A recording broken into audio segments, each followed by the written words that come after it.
Wait. No, don't look. I forgot to push a button. Hang on, I'm pushing the button.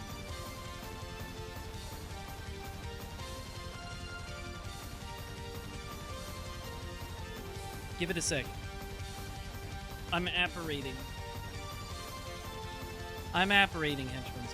Give it a hot tick. Give me a tick. Wait a tick. Wait a tick.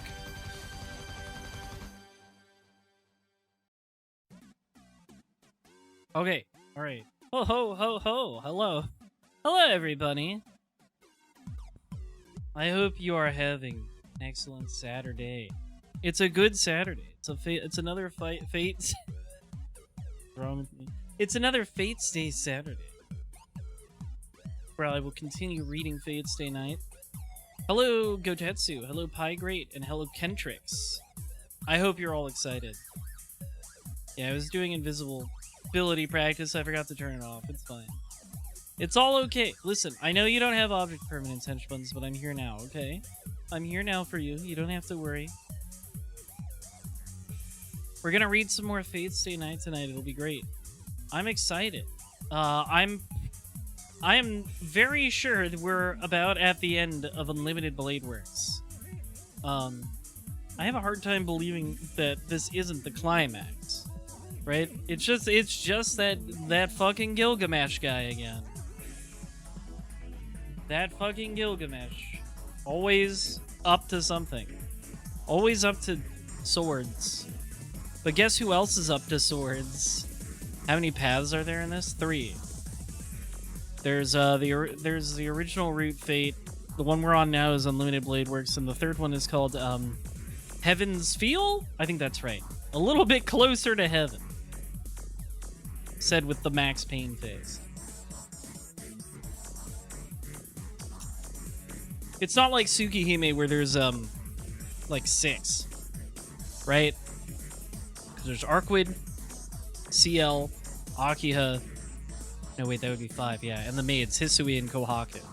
So Tsukihime has like 5 roots, but I feel like every root in Tsukihime is overall shorter than the roots in Fate have been so far. Fate definitely quite a bit longer than Tsukihime.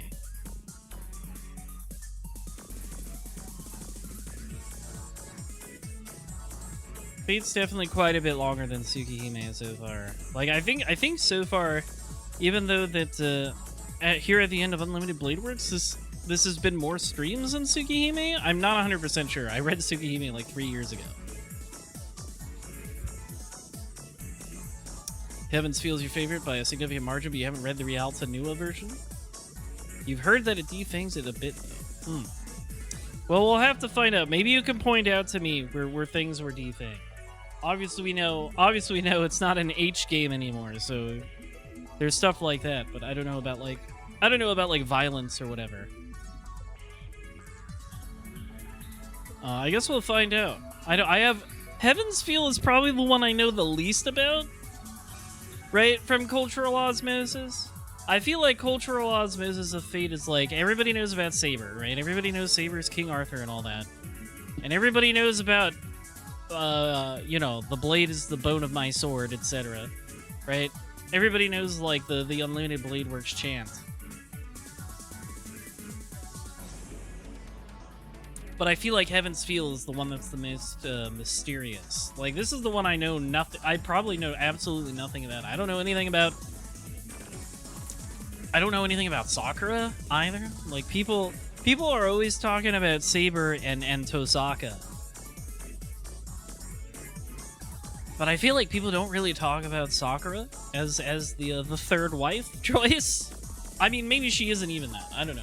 There's no one saying that necessarily every root is going to be a girl. There's no rule that says it's going to be that. But I'm just making an assumption based on the fact that she's on the cover art. It's her, Saber, and Rin on the cover art. So I'm gonna guess Heaven's Feel is the Sakura root, where you bone Sakura. That just makes sense. This is an arrow gay, formerly at least. After all, it's not an arrow gay if you're not boning a different girl in every root. That's just you know, that's just how it works. But yeah, Heaven's Feel is definitely the most mysterious one to me that I'm interested in finding out more about. It's like, for example, like, I don't know, is Gilgamesh required to be the final boss of every route? There's no rule that says that. Like, it could be just some secret other thing. Pattern recognition tells me that's probably what's going to happen, on account of him being here at the end of Unlimited Blade Works, just like he was at the end of Fate. But who can say for sure? I don't know. It is true, hard to top the King of Heroes, yeah. He kind of... The reason I find myself becoming suspicious about things like this is that, oh shit. We fucking pulled the playlist gotcha on shuffle. Hang on. Dun, dun, dun, dun, dun, dun, dun, dun, dun. Got the 5-star playlist poll. Dun dun dun dun dun. Dun dun dun dun dun dun dun dun dun dun dun dun.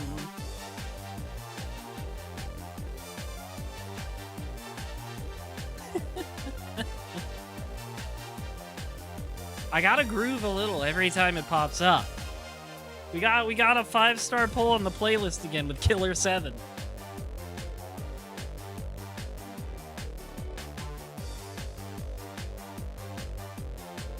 Yeah, you gotta go up and down the stairs.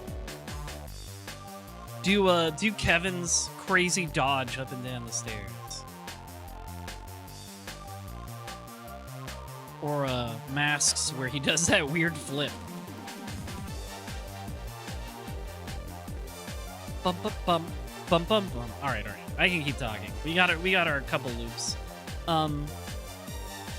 So yeah, I'm excited to see what Heaven's Feel is shaped like. I think somebody was right who said it earlier. Yeah, it was Kentrix. Like, I don't feel like I've seen anything that's become like a meme from Heaven's Feel the way a bunch of things have become memes from Fate and Unlimited Blade Works. So it's mysterious. It's a mysterious route. I wonder what it'll have to say. Because I noticed last time that it feels like, in a way, that Unlimited Blade Works isn't just like another side of the story. It feels like a direct continuation of Fate in some ways. Like, it's continuing ideas from Fate and isn't just showing you a different part of the story.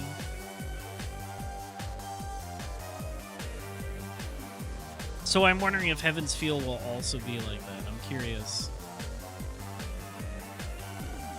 I'm curious to find out.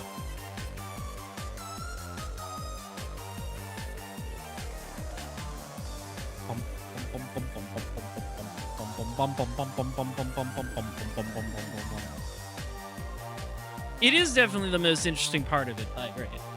I'm interested to see how Heaven's Feel will build on that.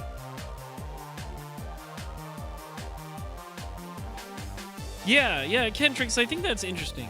I think it's interesting how, like, I talked about this a little at the end of last stream, I think, where I think it's interesting that, like, at the end of the Fate route, Shiro, like, takes what he learns with his experience with Saber and is like, Saber taught me how to be a hero of justice for real. I'm gonna keep on holding to my ideals. And then Archer comes back in Unlimited Blade Works and is like, this is what's gonna happen to you if you do that. Hello, Chili Green. I'm glad you're thrilled. But I mean, and then Shiro's just like, he manages to defeat Archer because he's just like, well, what if I did all that shit anyway? Like, what if I acknowledge that it's gonna suck and be bad, but I still want to do it?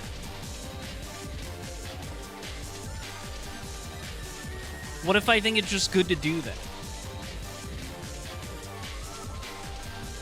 Found a new bookstore near your place with some interesting books, even including some untranslated Jean-Paul Sartre books. So that's interesting. Better brush up on your Francais. Yeah, Ryan Gosling posting. Shiro was born to be a Gosling poster. He should have been born like 10 years later, so he could watch Drive and make it his personality. You know that scene from Drive in the elevator where Ryan Gosling holds out his arm to protect his lady friend?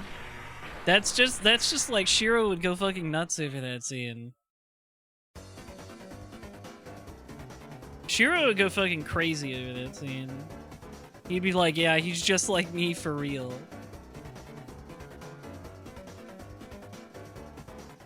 She's mid, but I like her. Is what he would say about Rin Tosaka. He does basically do that already. Except unlike Drive Man, he's not doing it to like a regular like goon criminal guy. He's like holding his arm out to protect a lady from the Berserker, the largest man to ever live. And then Berserker like taps him with a finger and he ends up splattered on the ground in the Family Guy pose. Which I think is personally hilarious. I think it's hilarious how much Shiro gets fucking brutalized in this visual novel and is like, well, I'm gonna get back up. I've learned nothing from this experience.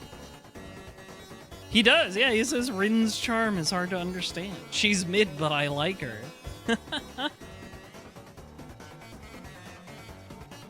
Rin is great. I do love Rin. If I've been enjoying Unlimited Blade Works for anything, it's more Rin content. I think Rin is absolutely maybe the highlight of this whole visual novel. I really wish there was more stuff like the intro where we got to see things from her perspective, because I think she's an absolutely delightful character. I think Rin is fantastic. I love Saber too, of course. Like I said, I can absolutely see how Saber in the year like 2004 kickstarted basically modern waifu culture entirely. Like, she's that good. Saber is amazing. I can absolutely see why like people are building shrines dedicating their lives to Saber. But I love Rin very much. Yeah, I loved Rin just punching the fuck out of Castor. That was amazing. I love her audacity. She's great. She's technically Japanese, so it doesn't apply, but I love the caucasity of this bitch. As one fan once said. Okay. Alright, that's enough talking about Fate. Why don't we get to reading Fate, henchbuns? She does have moxie. She has gumption. That's a good word to describe Rin Tosaka. She has moxie.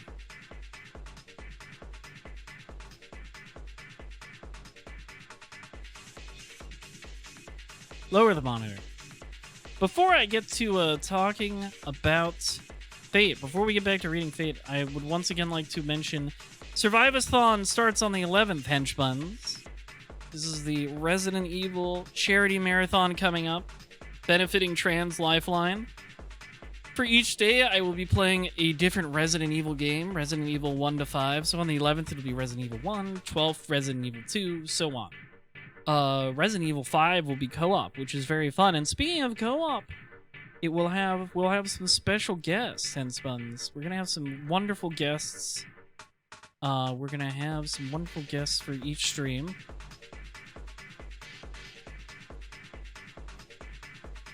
I think it's gonna be a load of fun.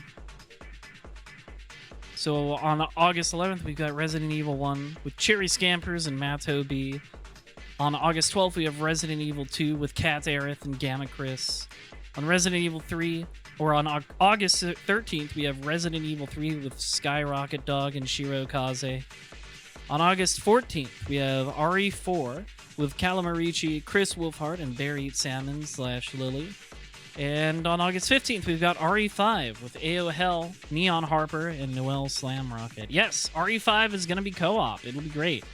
So we're going to be... I think it'll be an extra fun thing where because I have multiple people, we're going to be swapping out. So, for example, we'll start with AO Hell as my co-op partner in RE5, then we'll swap to Neon Harper, and then we'll swap to Noelle Slamrocket. So each player will have to contend with whatever weapons or items the previous one left them. It'll be a fun little baton pass type of thing.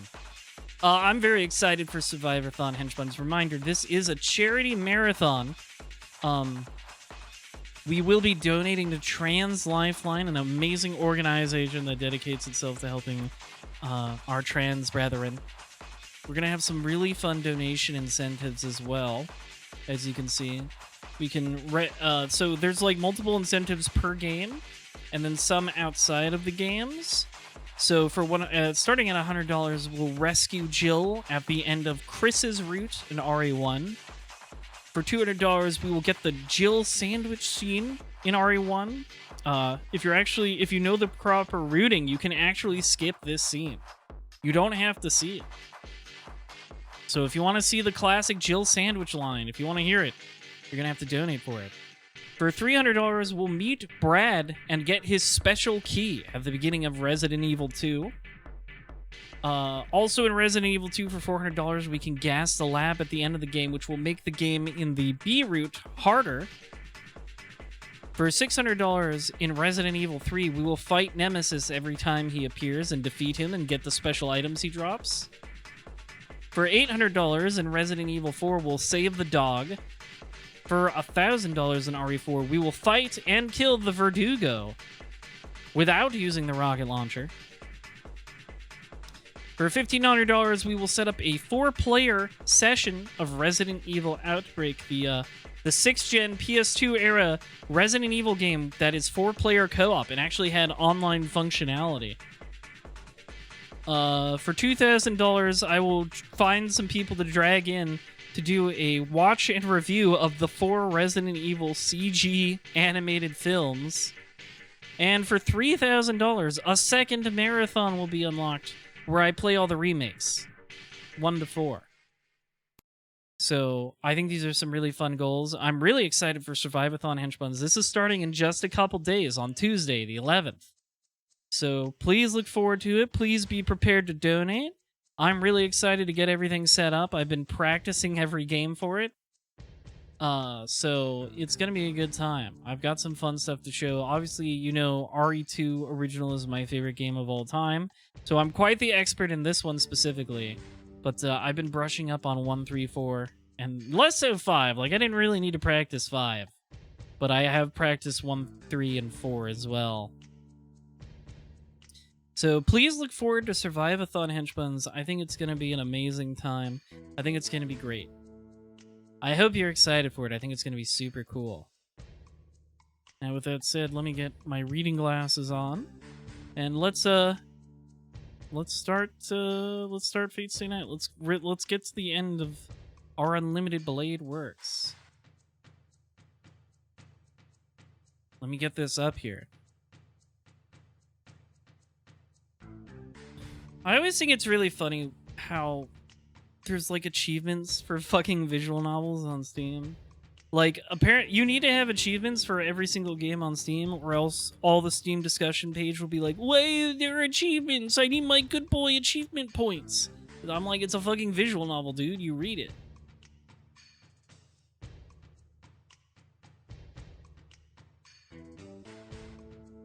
All right, this should be good. Are you prepared to read? Oh god, it's big. Why is it so big? Story time will now begin. Alright, here we go. Let us continue. Last time we're pretty much just like, it's we did the magic crest transfer thing with Rin. He's like, have my magic so you can do Unlimited Blade Works. And I'm still like, I don't know. I feel like, oh, hi, Queen Shiki. Thank you so much for the raid. I hope you enjoyed what you were streaming. My name is Haitian Schwartz, leader of the Rose Rabbit Army, Princess Bunny of the Moon, here to conquer planet Earth by being so good at video games and so sexy and so evil. I'm reading Fate Stay Night for the first time. This will probably be the last session of Unlimited Blade Works. We're at the end of Unlimited Blade Works route. So that's very fun. And I am also hosting, I'll bring up the image here real quick. I'm also hosting a charity marathon next weekend, to the Raiders, letting you know. For Trans Lifeline, we're hosting a benefit marathon for Trans Lifeline called Survivathon, where we play a marathon of Resident Evil games, 1 through 5.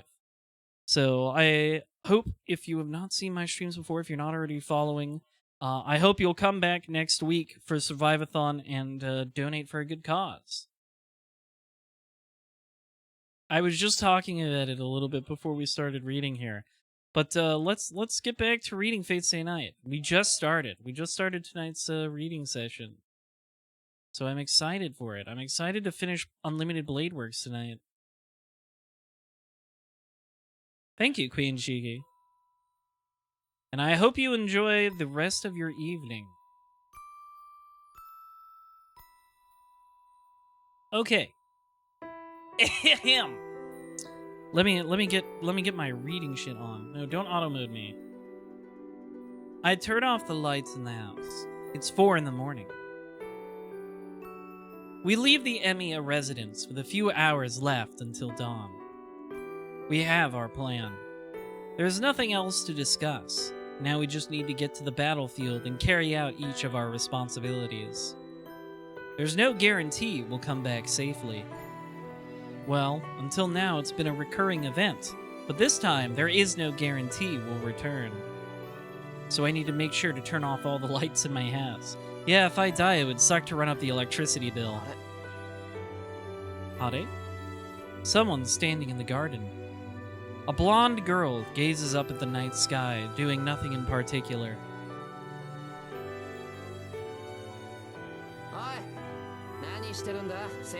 Seiba!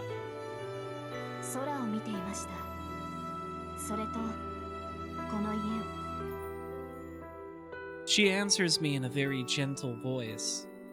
When we first met, she looked at this house with a different expression.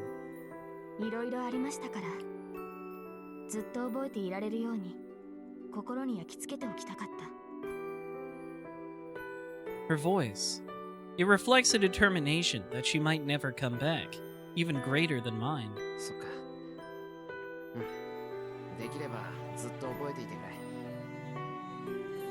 I make a humble request of her from the windowed hallway.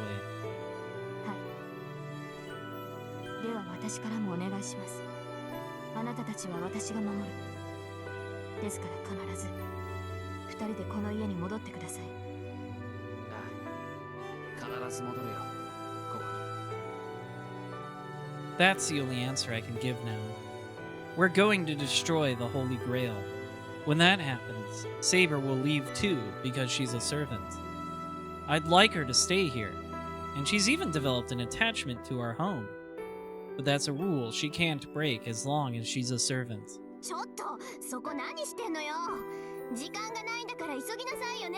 Thanks for ruining the moment, Rin. We were having a moment. A voice beckons us from the front door. Tosaka seems to have finished preparations and is already at the gate.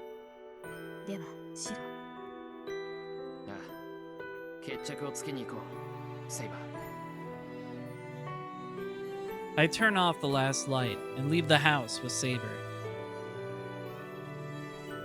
The night is quiet. In the garden, under the starry sky, the illusion of a girl gazing up at the stars still remains.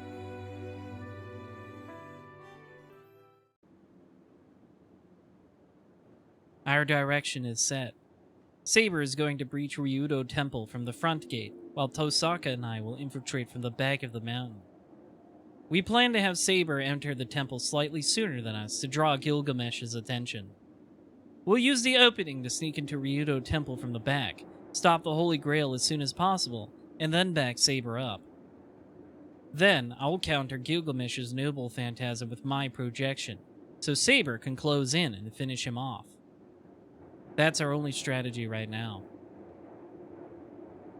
This sounds a little more reasonable than what I thought it was, which was Shiro just going, no, I will fight him completely on my own. I'm like, okay, if at least you're like double teaming him with Saber, I'm like, okay, I can see this working. But I'm still just like, I don't really know why we have to contrive a reason for Saber to not take on Gilgamesh. I feel like when she's full of, like, especially because she has a contract with Rin right now, and Rin has so much more magical energy than Shiro does, I feel like she's pumped the fuck up. Like, she can take him, I think.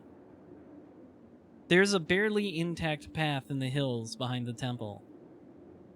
Tosaka scales the slope as surely as if she'd scoped out the area beforehand. At night, the mountains are dark and sinister. The mountain is an inviolable and spiritual ground, so it naturally repels us. While the dark mountain itself is dangerous to human hikers, it also embodies a sacred realm with high spiritual purity. However, 尋常じゃないわね、これ。生臭すぎて吐き気がする。 it smells fishy. It smells bad. Tosaka gags, squinting at Ryudo Temple at the summit. Fishy is just her figure of speech. A fishy aroma, you could say. There isn't actually a fishy smell coming from the mountain. It just feels bizarre. The air feels uncomfortably lukewarm, and it sticks to my skin. That's called humidity, Shiro. The life energy in the air feels so raw, I can't tell if I'm breathing or the mountain's breathing.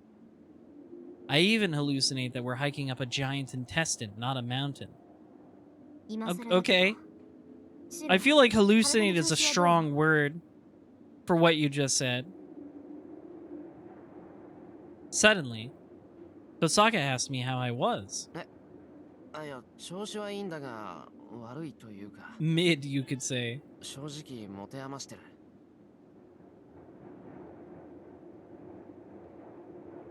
I tell her my honest feelings. With this much magical energy, 10 or 20 projection would be a piece of cake. Rin let me have all her magic and I feel so juiced. But you can compare it to putting a jet engine on a worn-out plane. I feel like I can't relax, as if I'll spring a fuel leak and explode if I lose focus. Shiro, we gotta really work on your similes. I feel like they're too hyperbolic. 初めてだったから心配だったのよ。心配？もしかして本当は綱渡りだったのか？Yeah, our magic sex could have killed us. 家庭じゃなくてその後の話よ。シローに分ける魔力とセイバーに取られてる魔力のバランス。二人分の掛け持ちなんだから、セイバーの出力が落ちてるのはわかるでしょ？ It's like she's got them both on a leash. Which is kind of awesome and woke, actually. あのね、甘く見ないで。そんな不手際はしないし、セイバーに比べたらシローに分ける魔力は小さい。 Yeah, I would say Saber deserves the higher quotient here. ただ、無理は効かないの。今のセイバーは一回しか聖剣を使えない。聖剣が一度しか使えない？ Then she can't use it on Gilgamesh. We need Saber's noble phantasm to destroy the Holy Grail.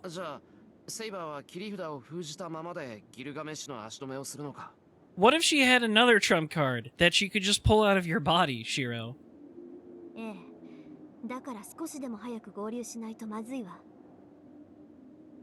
I guess they don't know about that in this read, though. セイバーがギルガメッシュを止められないと判断した場合、聖剣を使うようには言ってある。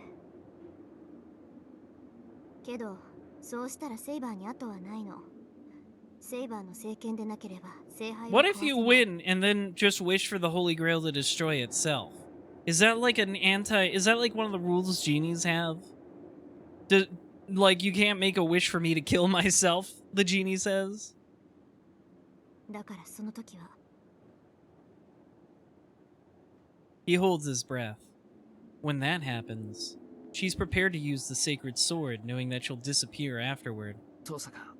But, like, won't she disappear anyways if the grail is destroyed? So, like, whatever, I guess. 仕方ないでしょ。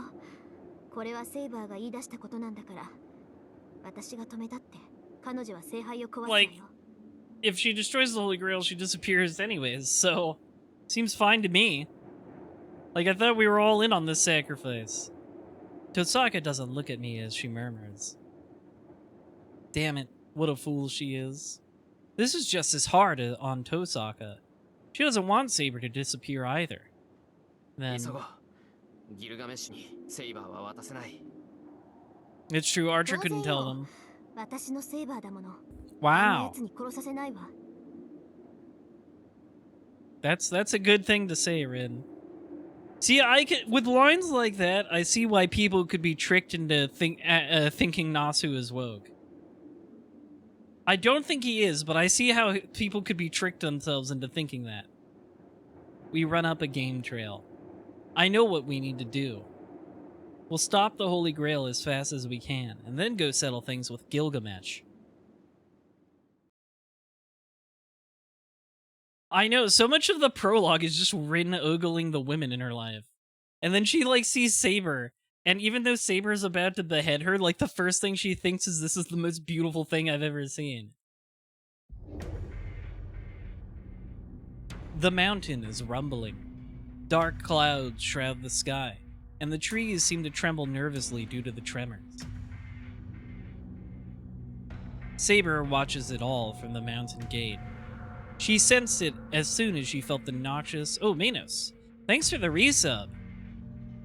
19 months. Incredible. Powerful.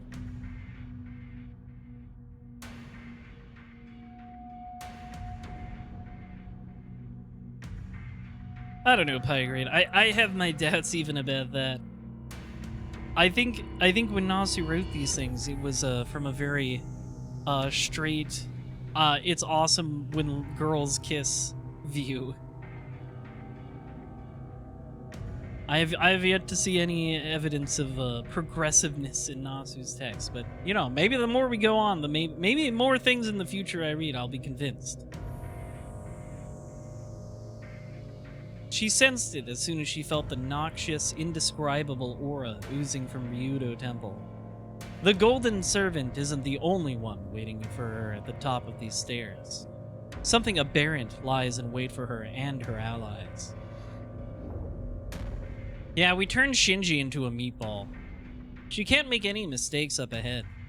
If the summit is going to be the place where they die, then she will be the first one to face the threat of death. She hopes the other two can survive this ominous realm. For their sakes, she can't afford to hold back. She can fire her sacred sword twice. She's well aware that she will disappear the instant she uses it the second time.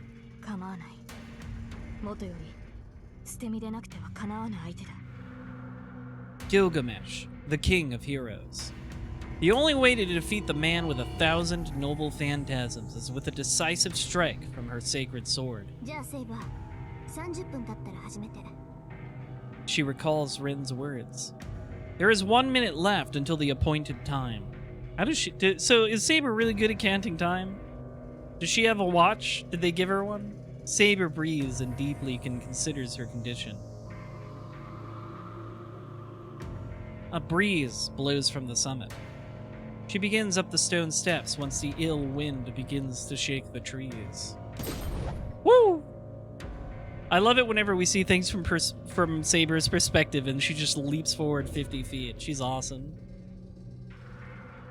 I think there's definitely something about Ryudo Temple, at least so far, always being like the final boss arena. Like I said, I noticed this a little bit in Tsukihime, and also it kind of continues in Fate, where it's like, Rin and Ilya, for example, they live in these big Western-style mansions, and they said the town, Shinto, right? It's called Shinto, is like split up between like old-school classical Japanese architecture and like more modern Western-inspired architecture. There's definitely like a conflict there, I think. I haven't quite unraveled what it means, but I think it's interesting. And I think oh, Shinto, yeah, you're right. Fuyuki is the overall name of the city, and I think Shinto is like the modern district of it or something. But there's definitely something about like East-West conflict, right? And especially like with the Grail War, right? It's the Holy Grail, Arthurian lore. It's all very Western Christian stuff, right? And it's like it's invading this little Japanese town and literally creating a war.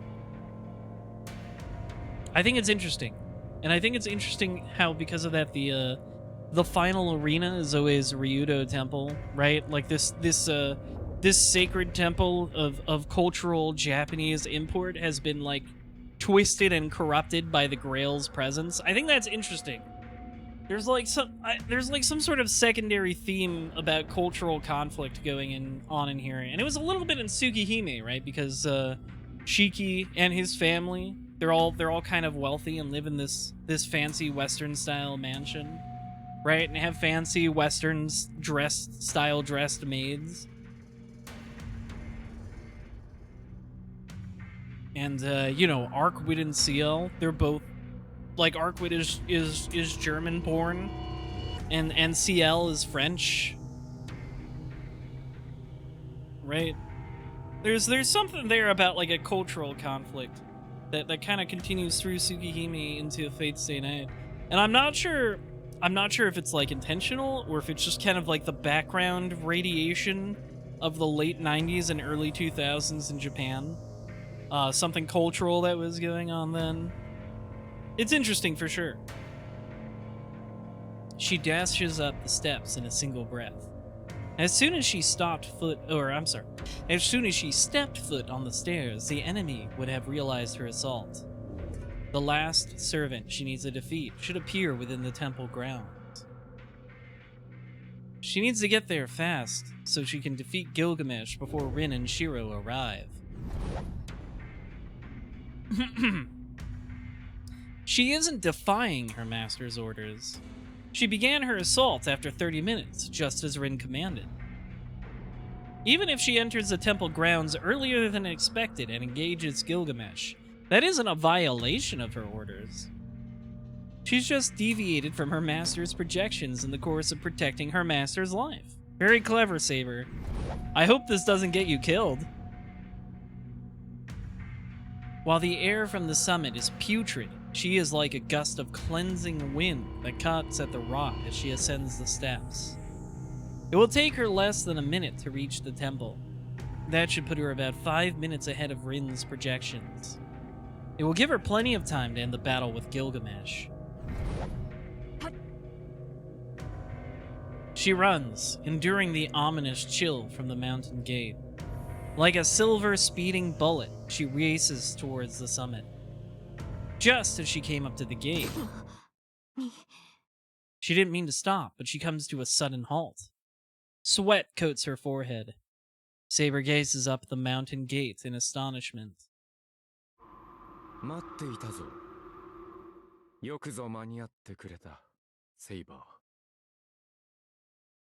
A smooth voice cuts through the night. What? Why are you still here? Castor fucking died. You should have died also. For fuck's sake. What is this guy's deal? What does he even do? Moonlight glints off the 5-foot-long sword. An enemy that shouldn't be here stands at the top of the steps.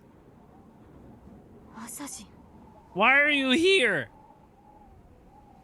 Her voice lacks its usual grace. She's faced with an enemy, an obstacle that shouldn't be here. That fact robs her of her composure. Yeah, it kinda is.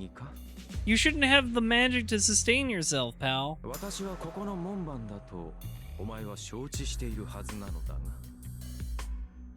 His voice is delighted, yet cool.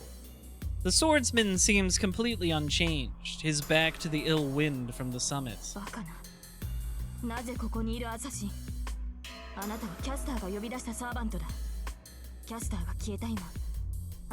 Yeah, please explain this bullshit to me, assassin.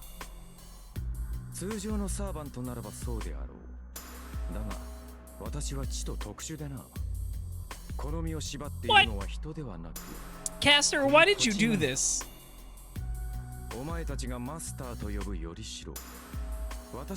Castor, why did you do this?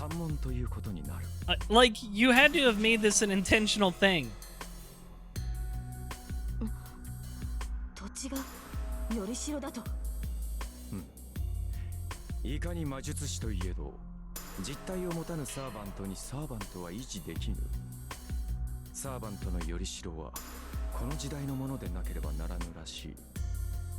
Like, I thought she just ordered him to stay at the gate with, like, a command spell. 女狐は私を呼び出し、よりしろにこの土地を選んだ。故に、私はこの三門にのみ出現するサーバント。Alright, well, Saber, you know what you have to do. Destroy the fucking gate. この三門がある限り、消えることはない。もっとも、それも日雇いに。 I feel like Saber can do that pretty easily. 女狐が私に与えた魔力はおよそ20日分。その限度がいつか、お前ならば見て取れよ。The swordsman explains in a sing-song voice and lifts his right arm. In his elegant garment, his pale arm is transparent like glass. アサシン、あなたは。見ての通り、夜明けまで持たぬ身だ。 He's so funny. 20日の刻限など遠い。 I mean, I guess you could say, like, the gate, being the protector of the gate is like his only command spell order, so he has to do it, I guess. But also, he does want to fight Saber. He wants to have his honorable duel. He loves it. She looks up at the swordsman in shock. His aura emits neither bloodlust nor his hostility. His aura. I can't get over how funny it is that the word aura has become a meme. It simply demands combat. He desires a pointless duel to the death, irrespective of victory or loss. では、私と戦うために残ったというのですか。 He is kind of dripped out. I love this kind of like traditional garb. I always like the pointy shoulder things. 口にすればつまらぬ言葉になり下がる。 I forget what they're called. Assassin chuckles. Saber can understand the swordsman's reasons, but she doesn't have time for this. Yeah, of course, also, of course, the purple. Unless she hurries, her alliance will arrive while she's fighting Gilgamesh. No, in the worst case, they might arrive at first and be forced to engage him without her. そこをどけアサシン。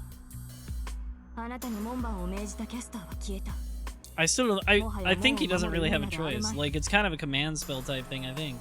But also, he wants to fight you so fucking bad. Saber takes a step forward. However... いいな。元より、私に戦う意味などない。 He declares that the duel will begin if she proceeds any further. The tip of his long katana is pointed at Saber. そう、戦う意味などない。私には初めから何もないから。英霊としての誇りも望むべき願い。 I mean, that is true. You did get killed with a boat oar. I would be pretty embarrassed too. いや、そもそも私が呼び出されたこと自体が間違いなのだ。What? 何しろこの身は佐々木小次郎などではない。 Okay, where is this going? Saber is extremely confused. Yeah, you're damn right. Sasaki Kojiro. That should be this servant's true name. But Assassin has just admitted that he is an imposter. そう驚くことでもあるまい。佐々木小次郎というものはな。 That is true. I know historically people don't even know if Sasaki Kojiro is real. Fucking Musashi might have just been making up that bullshit. 実在したとされるが、記された記録はあまりに不鮮明。ある剣豪の敵役として都合が良い過去を捏造された。人々の記録だけで。This is a fun thing to do, though, right? Like there are so many figures that are like part myth, part history, right? There's a lot of guys like Sasaki Kojiro where it's like, we're not sure if this guy really existed. Like, there's so many stories about him, but we're not sure if he was even real or not. So that must make for a weird servant.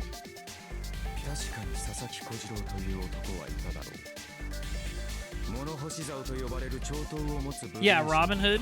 Is Robin Hood like that? In Fate stuff? There must be a Robin Hood in something, right?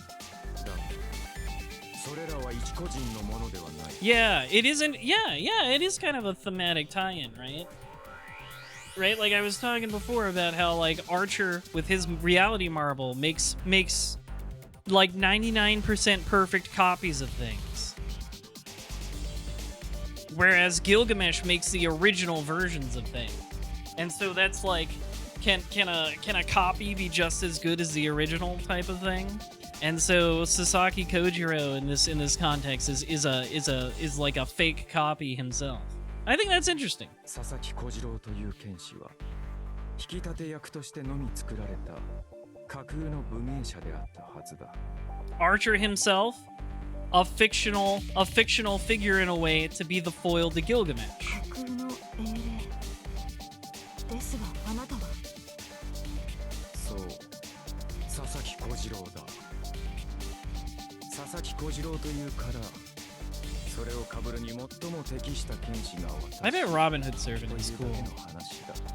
He probably does some cool things. See? Fine, that must be a real archer, right? That must be a real archer who isn't just an archer who fakes using swords all the time. 私に7度ない。 Surely he actually does archery. 名前を持つほど余裕のある人間ではなかった。私はただ記録にある佐々木小次郎の秘剣を披露できる。 That's like his whole fucking deal. で呼び出された。 So surely his archery is real. 偽りのサーバントである好みは長くは持たぬ。故にキャスターも使い捨てとして。 What is Robin Hood in? I want to know. I'm curious. Is he in some spin-off? そうだ。意味など初めからないだろう。 Fate Extra? I've heard that one's good. たとえここで偉業を成したところで。 That's which one is that? Is that the anime or the PSP game? I get this shit mixed up all the time. Is it? I get. I think it's Apocrypha. I'm getting mixed up. Apocrypha is the anime. Extra is the PSP game with Nero, right?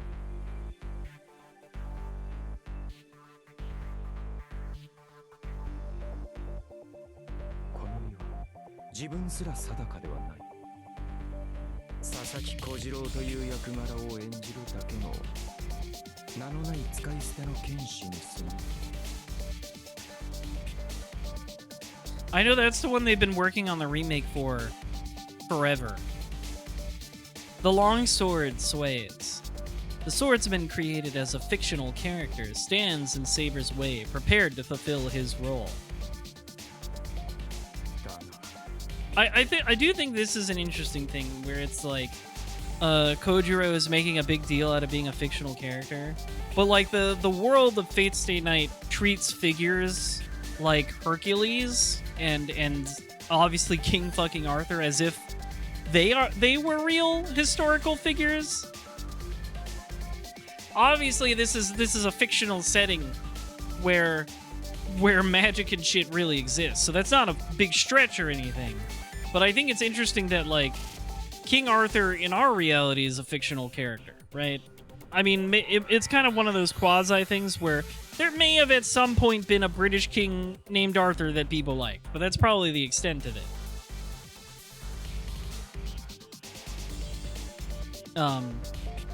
But I think it's interesting that, like, in the setting of Fate Stay Night, where fictional figures like King Arthur are 100% real, there's still fake guys like Sasaki Kojiro. その私にも唯一意味があるとすれば、それは今だ。無名のまま死んでいった私に、もし望みがあったとして。 Then surely the nameless swordsman would have dreamed of facing a superior swordsman. Something he was never allowed to witness in life. I think it's interesting that he's like, I'm probably not even the guy who fought Miyamoto Musashi. She takes up her sword. There is no persuading this foe. The only response to a swordsman ready to lay down his life is to meet him with steel. Right? Like, this Sasaki Kojiro never even got the fight he's legendary for. So of course he would be jonesing to actually have a real legend of his own.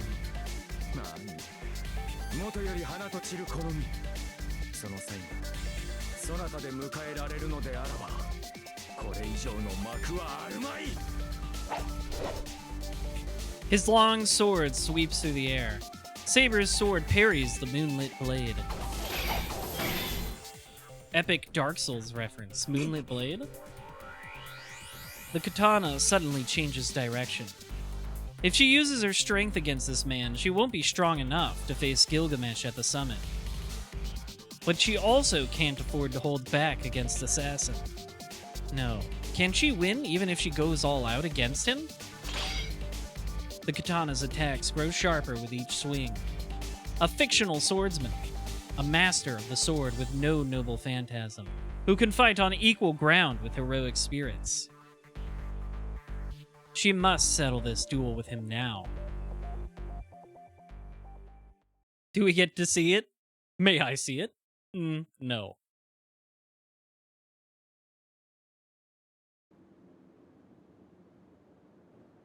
The summit is close. We'll arrive at the back of the temple grounds once we climb this hill. There should be a large pond there, untouched by humans.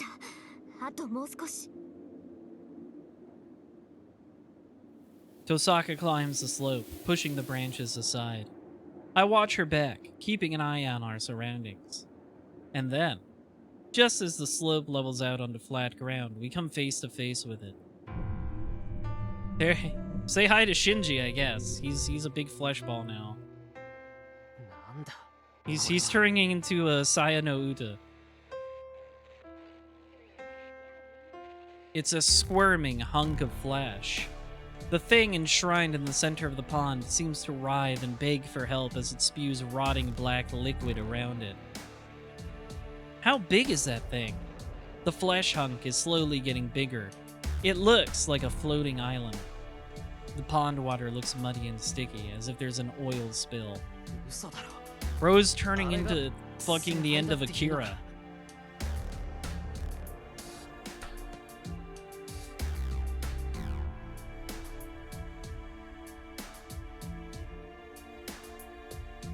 I avert my gaze, feeling uncomfortable. We had been breathing in that thing's exhaust as we went through the forest. Gross. It endlessly spews out magical energy, polluting the pond. Its blood isn't colorless magical energy at all. That dark stuff is a visible curse. The Grail Goo! Remember the Grail Goo? Even looking at the black mud gives me chills. The curse breaches my retinas. Die! I remember this. It hammers a single cold command into my brain.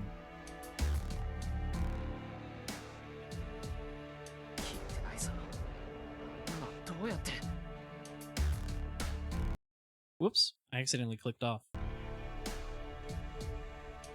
Stop it. This flesh hunk is about 30 meters away. The pond is shallow, so walking through the water shouldn't pose a problem. Yeah, you don't want to touch that stuff. But pushing our way through the black mud would be suicide. It's a curse that erodes the mind just by looking at it. If we go into it, we'll be weakened and drowned before we even walk a meter. Gross. We really shouldn't let that explode.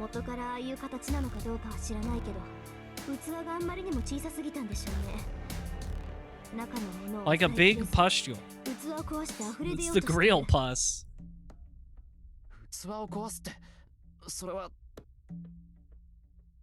神事が聖杯になってるなら神事を壊すってことでしょうね。ほら、見える？あの山の奥。Oh boy. 人型らしきものがあるでしょ。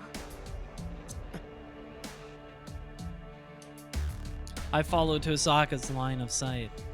Within the rotting and growing flesh hunk, I do see something that looks vaguely human. Is he getting crucified? Torn clothes and a naked body. Ugly muscles ripple under the skin, connecting the body to the flesh hunk. You're looking very Evangelion up there, Shinji. It's like the shape is different. It's a bizarre image, like a bunch of grapes shaped into a human form. Yeah, I was gonna say, Gil isn't even British. He kind of predates all that. I think he kind of predates the idea of crucifixion. そうで生きてる I mean, that depends on your definition of alive, I guess. I don't know. He isn't dead, but I don't know if I can call that alive. 息はある。体だってまだ。Such as it is.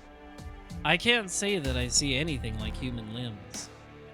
やっぱりね Yeah, Gilgamesh learned it from Kyrie. He learned all about epic Old Testament shit 人 from 間 him. っていう部品を利用して動かすってことでしょ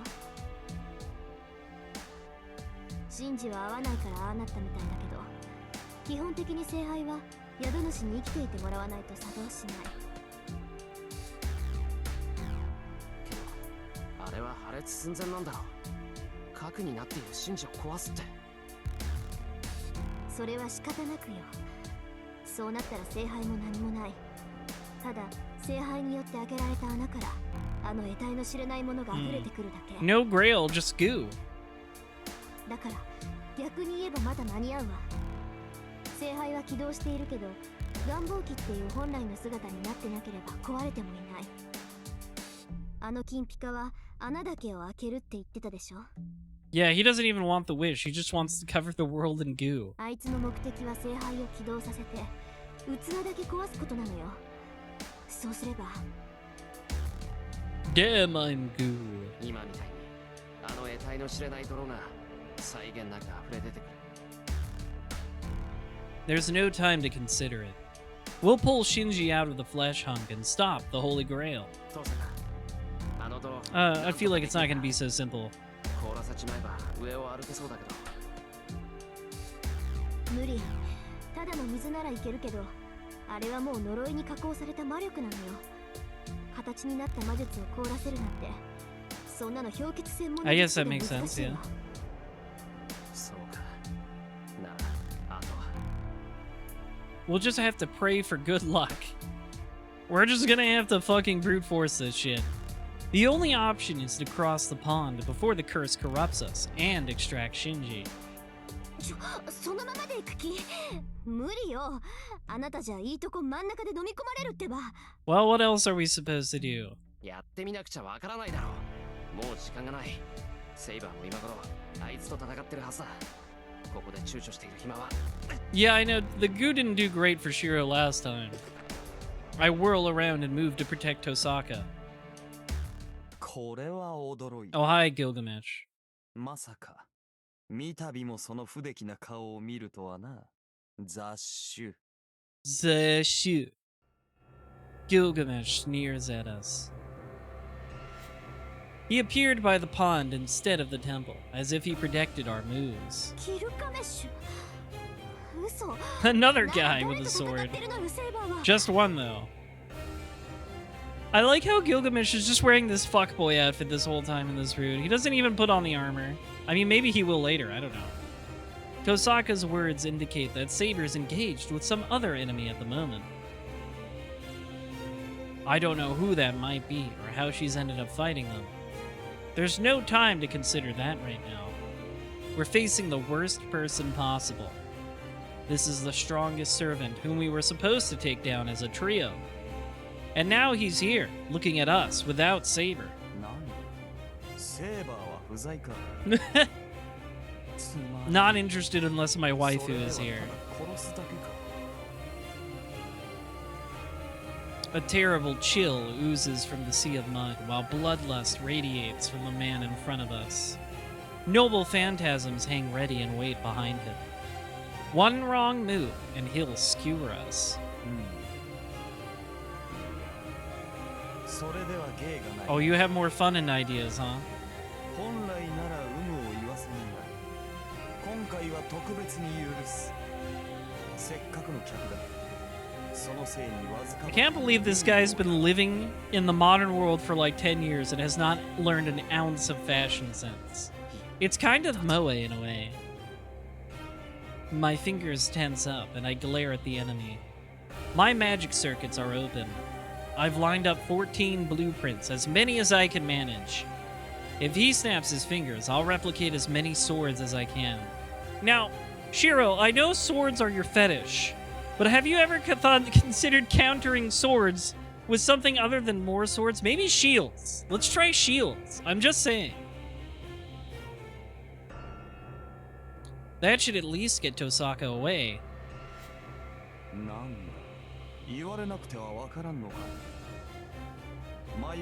Surely there's many legendary shields to pull from.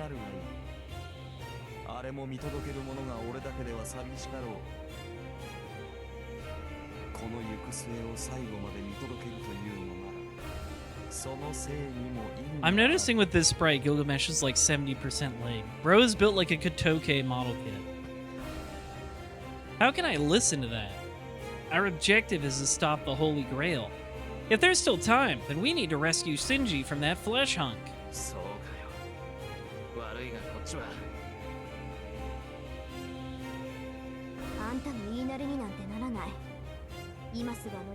I like the specific usage of the term flesh hunk.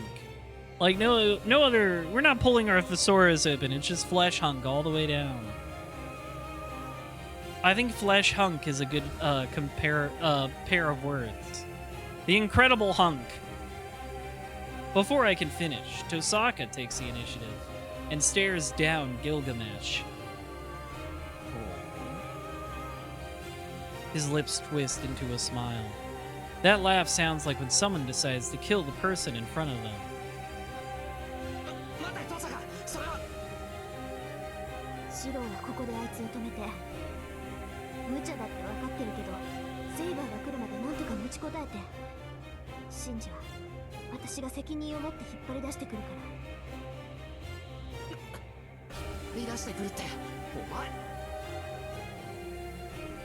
You know, he's an optional boss in so many Final Fantasy games. I'm really surprised nobody has ever...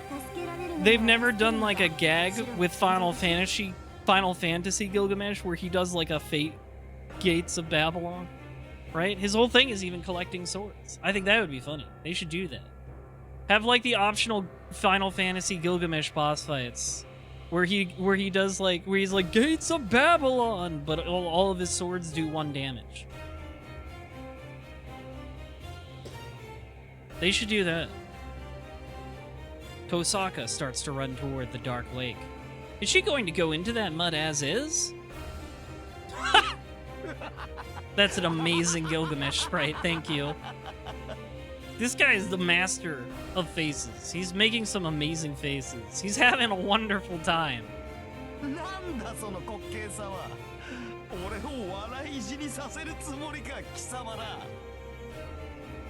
That guy.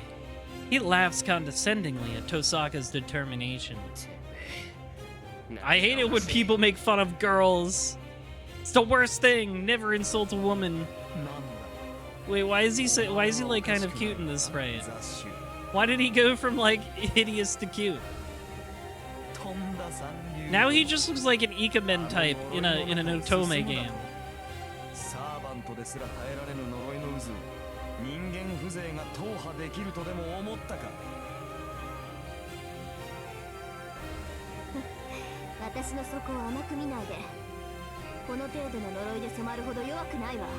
It's also really funny seeing his sprite right next to Tosaka's. Like, that, damn, this guy is tall. He's like a full head taller than Tosaka.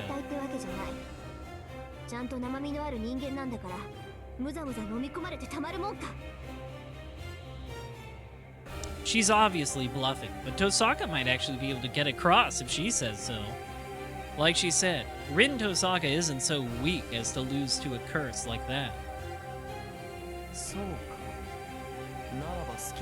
I'm sure she'll be fine. I mean, it didn't work that great for Shiro in the Fate route, but like Rin's kind of cooler than Shiro, so.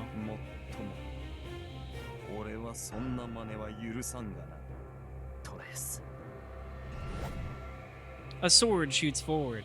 The sword flies toward Tosaka's defenseless back to skewer her.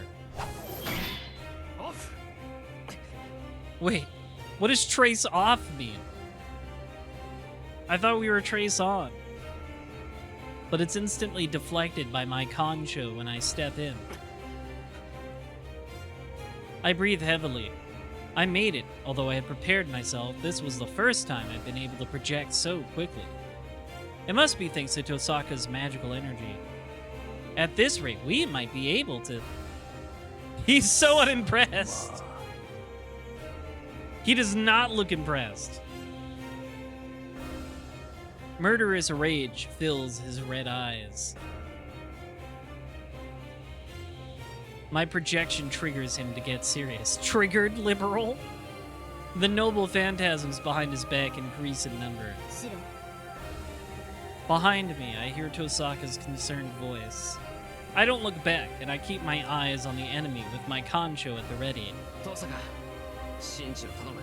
Meant to be him finishing tracing? I guess that makes sense, right? Trace on. I'm making a sword. Trace off. The sword is complete. I just don't think he said it yet, so that's why it kind of threw me off. That's all I say to her. I hear the sound of splashing water. Tosaka jumps into the sea of mud without hesitation. He only said it once against Archer. I must have forgotten. Also, yeah, that splashing sound was really gross, yeah. Then I'm going to protect her. I won't allow a single noble phantasm to reach Tosaka. I really love this expression, by the way. He just looks so unimpressed. Oh, that's right! That's right, I remember now. Like, I heard Shiro say trace off, but it said trace on.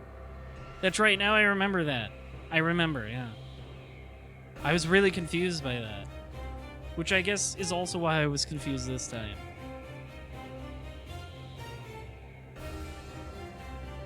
I take a step forward. This must have ticked him off. The golden servant takes his eyes away from Tosaka and focuses on me.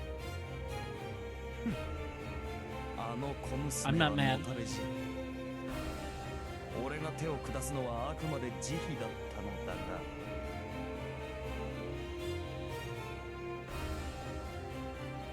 A swarm of noble phantasms point toward me. He ignites his murderous intent like a sharp blade. Alright, Shiro, what are you gonna do?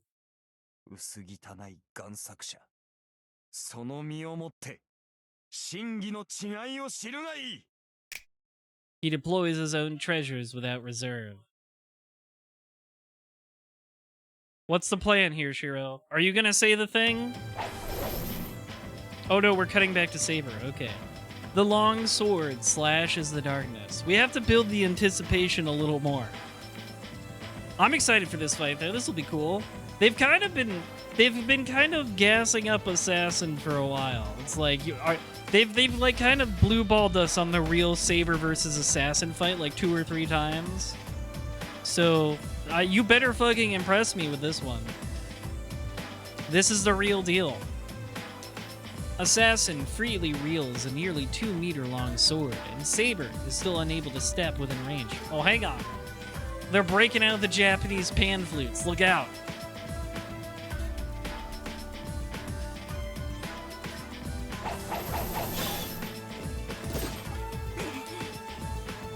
The song kind of goes, though. It's got a good ambience. She can't avoid it and falls back. The distance between the two sides does not shrink. There's 1 meter between Saber and Assassin.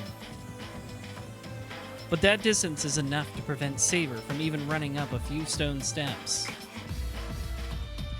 She bites her lip. He is so purple. We're kind of sharing a color scheme. We're kind of twinsies with Assassin, and I like that. She doesn't have time for these skirmishes. Her opponent is typically someone she can best in strength. She could overpower him if she used the full might of her magical energy and her sword. Just 1 blow. If she can just withstand that 1 blow, she'll easily be able to hold him down. Wow, we're pinning men now? It can be an arm or a leg. If she doesn't show she's sustained a few scratches, there won't be another attack. The moment she receives the blow, she's confident she can step into Assassin's rage and cut her enemy in 2. And yet, if that first blow manages to get to her neck, there would be no way she can overpower him. That's the kind of blow that this servant in front of her can execute. There's no restraint, and there's always blows that are meant to take one's life. The only possible way to prevent this is to retreat. She is at a positional disadvantage since she can't turn back and attack from the side, and the enemy's skills prevent her from moving forward. Also, I must... Hang on. Sorry, the music's gonna cut out for a second. But I'm gonna break the immersion of my big monitor here for a sec. I must compliment Sasaki Kojiro on his fucking Manny here. Good nails, sir. Anyways.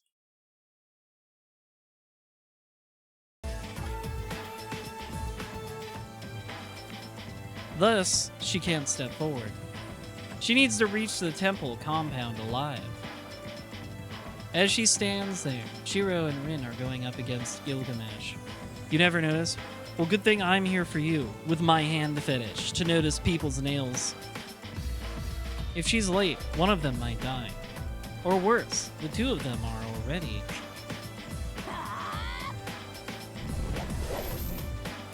She runs. She yells as if to dispel the ominous imagery that pops up in her mind and rushes up the stairs.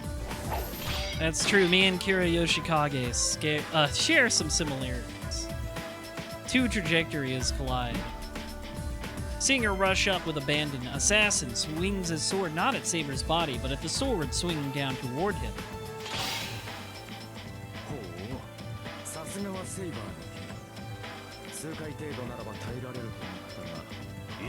That's not good. I think you're fucked then. Sparks fly. They try to push each other out of the way as the sword and katana clash. So much for this folded 1000 time thing. Assassin's katana is fragile. While the katana may be able to cut iron in two, it is still made by humans. It cannot compete against her sword, which was forged and created by non-humans. That's true. He got it from the lady in the lake. If struck from the front with force alone, the long katana will surely be shattered. Knowing this, Assassin made Saber retreat by parrying the sword and going for her body instead. But Assassin blocked her attack.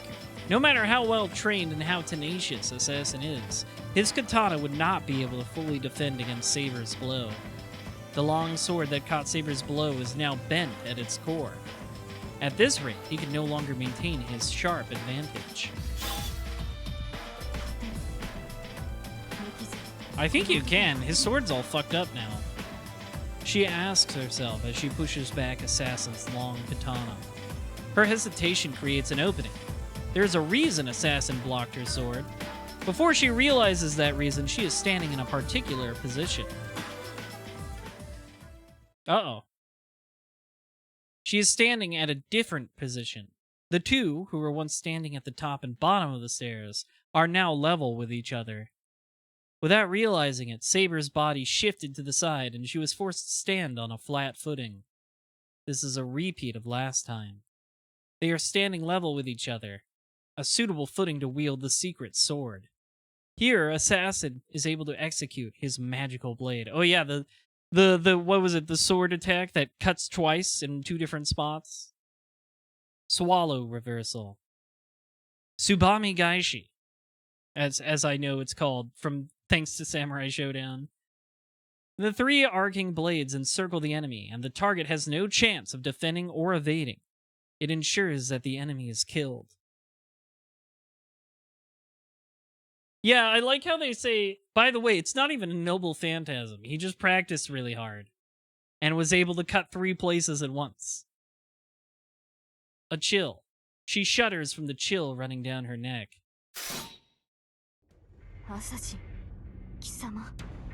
Saber's strength leaves her. She can push back right now. As she is superior in strength, she can knock down Assassin and finish him off as she runs up to him. Or she can just run up toward the temple gate.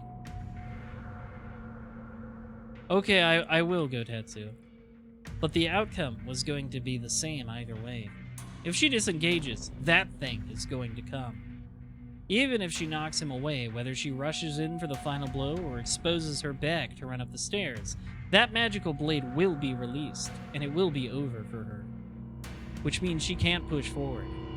She can only let herself ease up and match Assassin's stare. I know, can't run towards him, can't run away. What are we gonna do?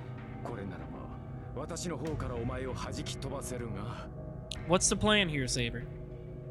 Assassin looks at the cornered Saber with satisfaction. There's nothing callous in his mannerism. The swordsman with the long katana is simply admiring the determined look on his opponent, who is seeking to recover from a hopeless situation.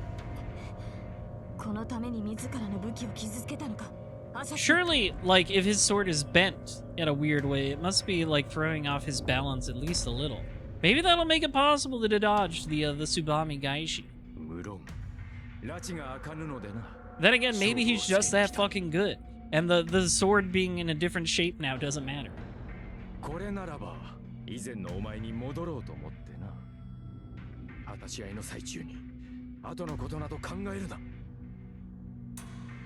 She holds her breath.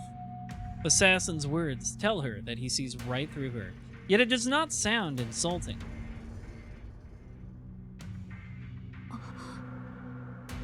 The compound is in flames. The sounds of swords clashing and breaking. There's no doubt it's the sound of Gilgamesh and Shiro fighting.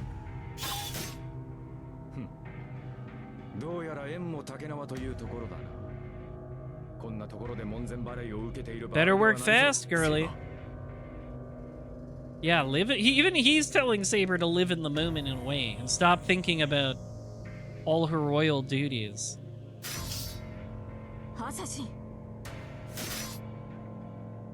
Saber grips her sword tightly. She puts magical energy into her sword in an attempt to repel the obstacle in front of her. But she can't. This very moment is her end. If she breaks the distance between herself and Assassin, she would be walking into Assassin's scheme. She grits her teeth in frustration. She wields her sword that is infused with magical energy, but she is unable to do anything. There.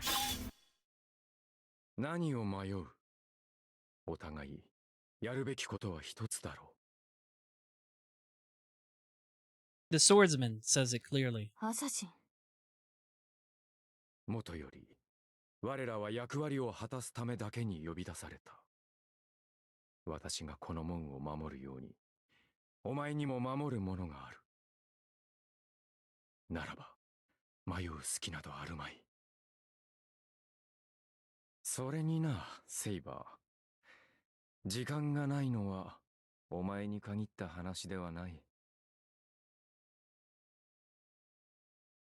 There is no pretense in his voice. This is the first and last time the fictional swordsman speaks the truth of his heart. His wish is to have a fight to the death. That is a swordsman's wish. His reward for getting summoned to this age and guarding the gate this entire time. Just give him the fight he wants. That's all he wants. She releases the magical energy in her sword. The unrestrained power that gets released blows back Assassin. He goes back about 2 meters. Saber does not move, even though she is within Assassin's best range. She neither runs to the temple gate nor toward Assassin.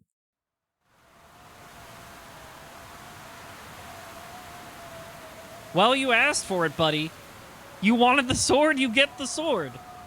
She unleashes her seal. Her sword is revealed, and Saber confronts Assassin. There is no hesitation in her eyes. She will use her entire strength, if need be. Her eyes declare that she will use all her strength to defeat the enemy in front of her.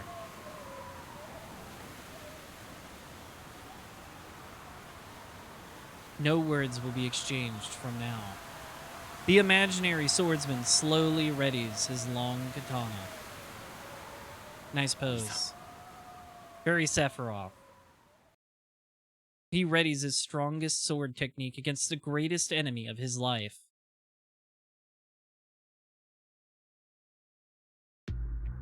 Aw, we don't get it. Back to this, I guess. She walks through the sea of rotten flesh. The lake is not even a meter deep. But the sticky mass of flesh has accumulated at the bottom, so she only sinks in knee deep.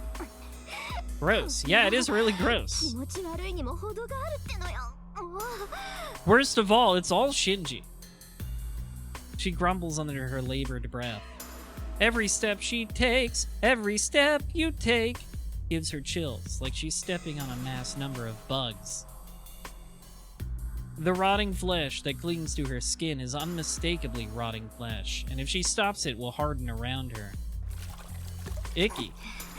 Yeah, she is wearing a skirt. At least she's got, like, the thigh highs. But still. She shakes them off with all her might and keeps going. Slosh, squish, crush. There's no way someone can stay sane from wading through this content. Me scrolling YouTube. After all this, slaughtering a cow should be a piece of cake. Sorry, just that sentence. Very funny. Funny way to put it. I'm always wading through content. Tosaka thinks defiantly. That's how she's getting used to this. She's under so much pressure that she has to think of this as work, or else she wouldn't even be able to move. But at least she won't sustain mental damage this way.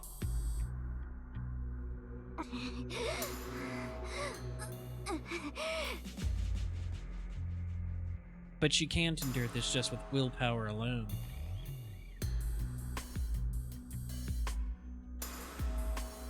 With each step forward, her body heat rises. The rotting flesh immediately invades her nerves the moment it touches her leg. Even if she tries to push them away, the poison has already assaulted her body. They're curses. The malice is tangible, and it's like a disease. One would fall ill if they touch it. It invades the nerves, robs the body of its strength, and boils the brain. Every step taken is a step closer to fatality. A normal person would stop moving after 2 steps and fall into the pall of flesh. It's unknown what would happen afterwards. Probably nothing good. She doesn't want to think about it if one suffocates or assimilates to become a part of the flesh mound. She can't even think straight, given that she now has a fever of over 40 degrees. I'm assuming Celsius. That must be pretty hot, though. Her feet and body threaten to fall over, but she pushes on, desperate to move forward. Rin didn't jump into the pool of flesh without a plan. She has swallowed her 2 remaining precious jewels, and she's using all the magical energy she saved up to create a defensive film over herself. That's a fever of 104? That's pretty bad. Isn't it like... what? There's like a specific number of like a fever where it's like your brain is dying. If this curse really is a crystallization of pure magical energy, then she should be able to repel it by shrouding herself with strong magical energy. I do remember the worst sickness of my life about 5 years ago. Ironically, it wasn't COVID. I took a test because this was in the middle of COVID, and I was so sick and felt so terrible. I'm like, this must be COVID, but I took a test and it wasn't COVID. It was some other horrible sickness. Just like the worst head cold ever, I guess. Because I wasn't like congested or coughing or anything. I just felt fucking terrible in my head. I had the worst head cold ever, and I think my temperature was 104. It was really bad. So I'm kind of relating to Rin right now. I kind of know what that feels like. Her vision blurs. Her assessment was correct, but it was way beyond the scope she imagined. Yeah, like, the highest I reached was 104. Like, it was awful. Like, I know, like, people told me, I specifically remember the number because people were like, what the fuck? That sounds like you're gonna die. But, like, it was only for a day, so I obviously I turned out fine, so. Her assessment was correct, but it was way beyond the scope she imagined. The jewels she swallowed to put up defenses were no better than sheets of paper covering her. No human can go up against this corruption. There is nobody who can avoid getting engulfed in here. Here, her own strength was her only support system to survive. もうこれなら木の上に飛び込んだ方が涼しい。 But yeah, that's a sickness. Whatever it was absolutely awful. It's definitely the worst I've ever felt in my entire life. That's for sure. Like, nothing ever has compared. Luckily, I don't get sick that often. The last time I was, like, badly sick was, like, a couple years ago. And that sickness I talked about was the worst one in my entire life. Like, I got a pretty bad cold, like, a couple years ago, but it didn't compare to that one from, like, 5 years ago. And actually, if she did jump into a sea of fire, it wouldn't affect her since she is protected by her gems. The moment she starts complaining... Oh yeah, she must have seen Shiro's memories as well, right? When they were doing the thing. She gets angry at herself for even mentioning it and regains her vigor. That's not true. Even if it's not true, she can't crack a joke like that when dealing with something like this. And Archer's, yeah, Archer's memories too. In her feverish state, she listens to the clash of swords behind her. She can't see the two anymore. Did Shiro lead the battle away, or was he driven into a corner? Either way, the battle between those two seemed to have moved to the temple grounds. あと少し。一気に行くからそれまで。 She runs. She's barely fast enough to walk, but she moves her feet anyway. She pushes through the decaying flesh. She breathes heavily as she reaches for the lumps of flesh. Climb on up. She moves up crawling. Ew. She feels the mounds of flesh. なんかこっちのが楽みたい。 It's still really gross, but it's not burning my brain, so... She lets her body lean into the pulsating ground. I wouldn't do that. This is much more disgusting, but the fever that invaded her nerves cools off rapidly. ちょっとこれもしかして。 She puts her finger on the red ground. It's the same as the black mud, but it has a form. It's something that came out from the Holy Grail and took form using magical energy. An incarnation that should not exist in this world. サーバント。これ Gross! サーバントと同じなんだ。 You're eating my flesh! She murmurs in amazement. She tries to make sense of it, but stops.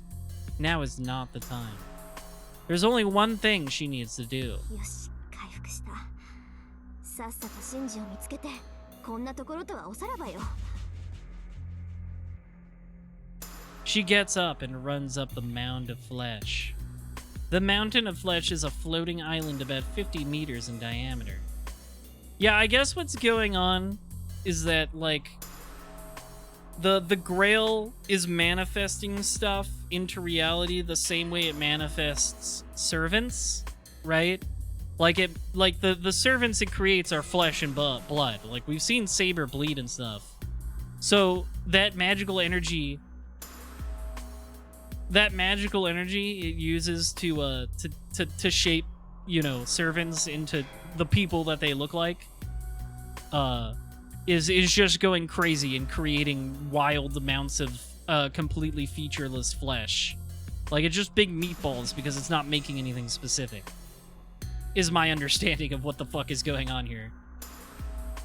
Yeah, it's it uses its gross magical energy to just, like, basically create flesh homunculi, right? That are all, like, they're all people-shaped, they're all anatomically correct, except when things go wrong and the vessel is fucked up, then it just starts spewing flesh out of it, which is really gross.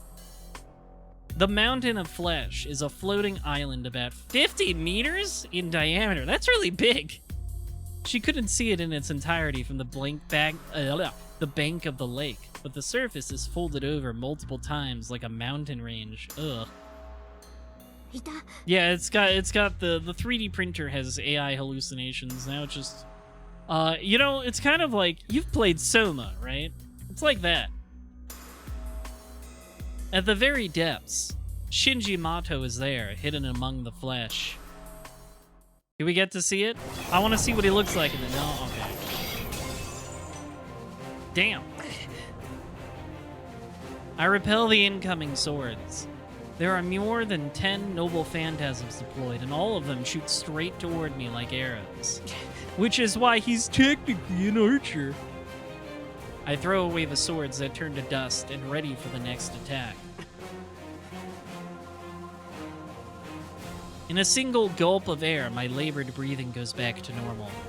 If my breathing is labored, I can't do projection. Without a weapon, my body will get skewered.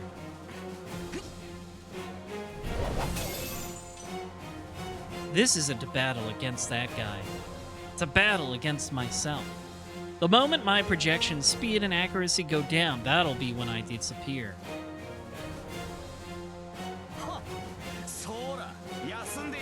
Qualifications to be an archer are so funny the more you get into this series. I mean, is this like a complaint I have? I'm not 100% sure if this is a complaint I have. I would be like, I think I would like it more if we got to see just an ordinary archer first before you start making the weird archers. It's like, I don't really know what an archer class guy is actually supposed to be like when you just show me weirdos first, you know? It's very silly. I don't know if it's that big of a deal, but it's silly, right? I respond to his voice, and a straight sword I've never seen before points towards me. That's, by the way, that's why I was like, listen, if there's a Robin Hood, right, that guy must actually use a fucking bow or something, right? Yeah, this Grail War specifically is weird. It's true. It makes a loading sound, like a gun. It makes a loading sound and shoots towards me with lethal speed. Bro is cocking his swords.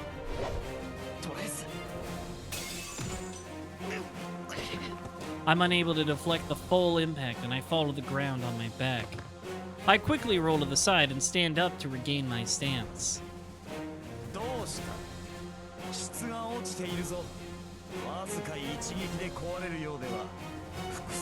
Come on, Shiro. You know the only way to beat this guy is to do the thing. Get him in your marble. The scornful laugh. He's obviously enjoying this. If he releases all the noble phantasms behind his back at once, there's no way I can defend myself. But he's only shooting them off one by one, holding back to test my limits.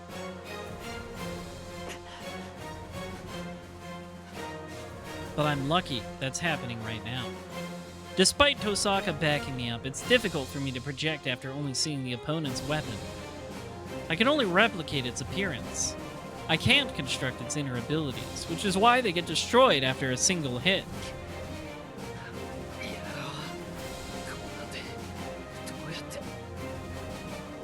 That guy said I'm the only one who can beat him. But this is all I can do. I can only defend myself from his noble phantasm, and I can't rush in to attack him. I need at least 2 weapons. But I'm having trouble with just one. So how the heck am I supposed to project 2 at the same time? Dosta. Get his ass. He's kind of mogging you, Shiro. He must like seeing me roll around as he looks entertained. Shiro, you've literally seen the thing that likes to make a bunch of swords at once. Like, come on, man. Let's get that hamster on its wheel. I catch my breath. Things are fine as long as he's enjoying this. As long as he's acting that way, there's still a chance for me to win. Yeah, it's when he gets bored and just decides to throw all of them at you to get rid of you. That's when you're in trouble. I direct my mind to look inside me. There's only a few circuits. There, I mentally line up all the blueprints I can imagine. I visualize 17 noble phantasms. I analyze its internal structure based on their outward appearance, and I draw out the concept of creation to choose its compositional material.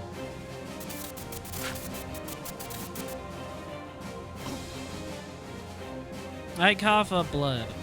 I'm paying the price for putting multiple blueprints inside a circuit that usually handles only 1 or 2. Since I started using projection, my nerves have become damaged, and my body has started to crumble from the inside. Blood pools in my stomach, and my esophagus is working like a pump to expel the blood out from my body. Sympathy complete, okay. I swallow those down and continue with my process. Trust the process. Kancho and Bakuya can't block his noble phantasm. If only I had Archer's swordsmanship, I could probably defend myself with his twin swords, but I don't have that kind of skill. There's only one way for my inferior swordsmanship to prevent those noble phantasms.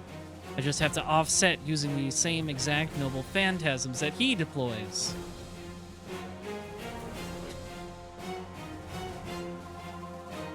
I still have enough magical energy. Tosaka's supply has been more than enough.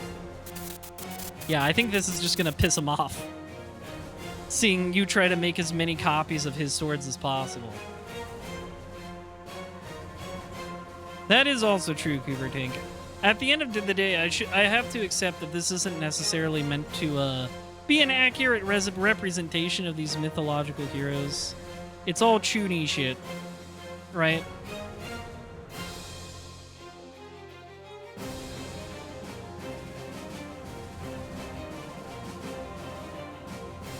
It's all just picking and choosing stuff that fits your specific narrative and is not meant to be historically or even culturally accurate. But my circuit's moving that energy on the verge of corrosion. My end is near. The moment that guy gets serious, I'll have to project the same amount of noble phantasms he deploys, or else I won't survive. But at the same time, my body will definitely be destroyed if I project that much. Well, you should try it anyways. I like at this point Shiro's like he's like the commander. It's like Gundam, right? When Captain Bright gives like an order, he's like all mobile suits and cannons stand by. He's like telling all of his weapons to get ready. I save the images flowing in my mind. The swords that try to go outside will actualize as I imagine them and pierce me from within. If my burned out circuits can't control it, the swords inside me will shoot out and I will literally be a pincushion. That sounds bad.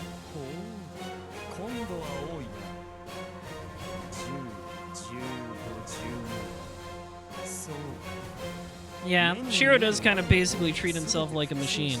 Probably not healthy. Probably not a great way to represent your mindset.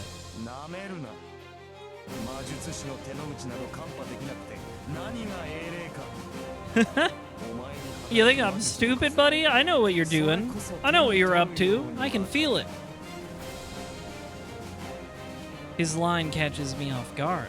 Is the king of heroes, who possesses thousands of treasures, trying to say that he can perceive our magecraft just by looking at us?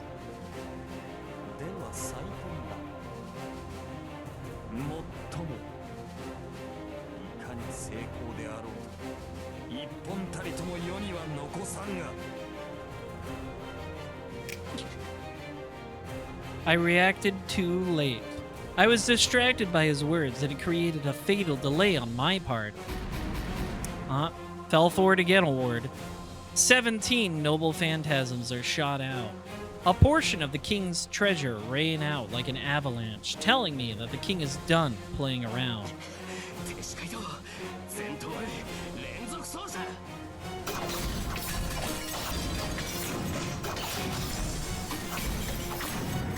Brother, you're gonna explode from making too many swords.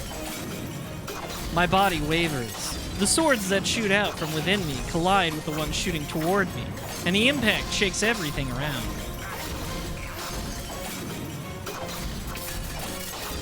I can't block them all.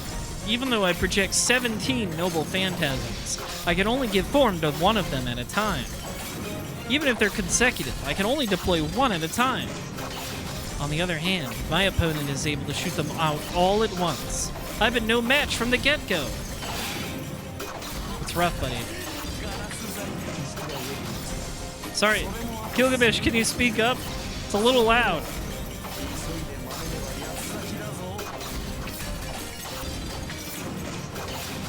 I hear him taunt over the clashing swords. 12 more enemy noble phantasms.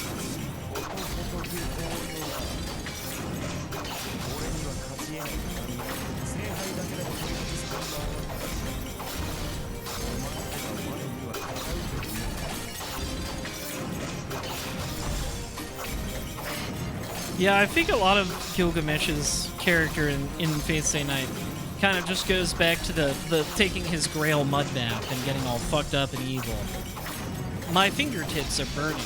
The magical energy I emit and the heat from the colliding noble phantasm mercilessly burn my fingertips. 7 more noble phantasms left.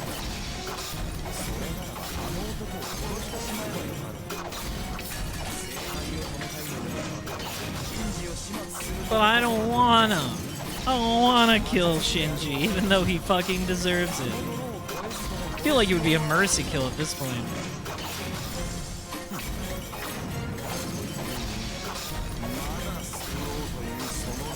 That's what Shiro's all about, that hypocrisy. He loves it.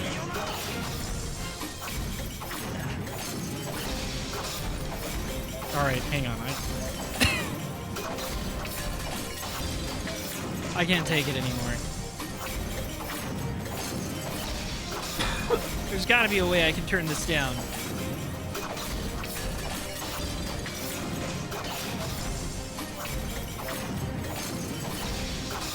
Here we go.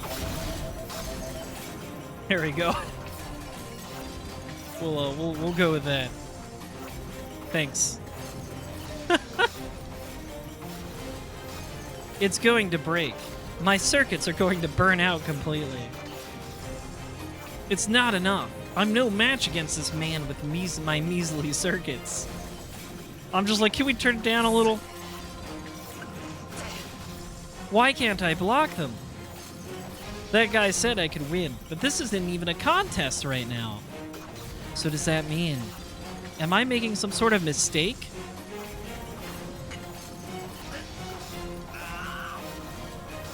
These 3 noble phantasms left. I don't know if my body can hold out until I block them all. No. What I need to be thinking about right now is what the difference is between my blades and Archer's blades. There we go, it stopped. Thank goodness, the cacophony is over. In that moment, all of my senses freeze up. I don't even look at the remaining 3 noble phantasms. I'm focused on the golden servant pulling out a sword. A strange sword. My mind goes blank the moment I see what looks to be a stone pillar. Oh yeah, it's this thing. I don't think it was fully extended like this in the Fate route though, right? His taunting voice echoes with the roar of the sword. I eliminate the 3 remaining blueprints in my circuit and rapidly try to read his sword. New sword noticed. And yet...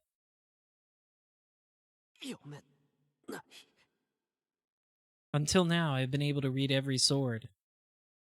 Oh, that's probably true, Kendricks. I think he was always, like, pointing it forwards towards the camera, so I didn't see, like, the... I guess you could call it the barrel of it.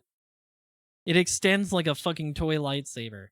But I can't read the construction of that sword.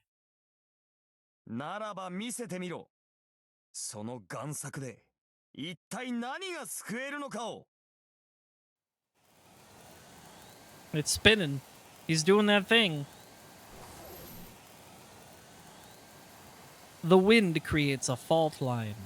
The slashing winds released from Gilgamesh's sword push away his own noble phantasms and head toward me. My mind is still blank. I can't come up with any countermeasures, so I just release the remaining magical energy within me.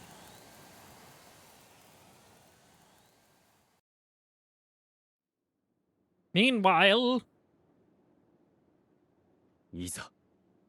Iza. Jinjo ni. The swordsman holds up his sword. An unknown imaginary stance for an unknown imaginary man. He readies his fatal technique that cuts his enemy by simultaneously executing blows from different angles. She's experienced that attack before. The previous one only attacked in a circular motion and at a vertical axis. That was why she was able to avoid it and managed to survive. But the true technique is said to have 3 trajectories. A circular and vertical slash, and probably a horizontal slash that cuts anyone who tries to escape sideways. If all three of those were to be released simultaneously, there is no escape. Once in range, the other two attacks will hit even if one is blocked. Escaping sideways is impossible, and the long katana will be able to make contact if the target tries to retreat back. Magical Sword, Swallow Reversal. A divine technique that surpasses even the powers of servants. This is the ultimate technique an unknown swordsman puts his entire existence in perfecting. Oh, it's that song. The long katana wavers. He steps in to reduce the distance between the opponents. A distance close enough to cut down Saber. From a distance that does not allow any defense, a constricting trajectory is unleashed. Saber is not going to use her sacred sword. To begin with, she can't use her noble phantasm from the distance the two are at. No matter how fast Saber's sacred sword may be, Assassin's Swallow Reversal is much faster. Her head will surely fly while she tries to put magical energy in her sword.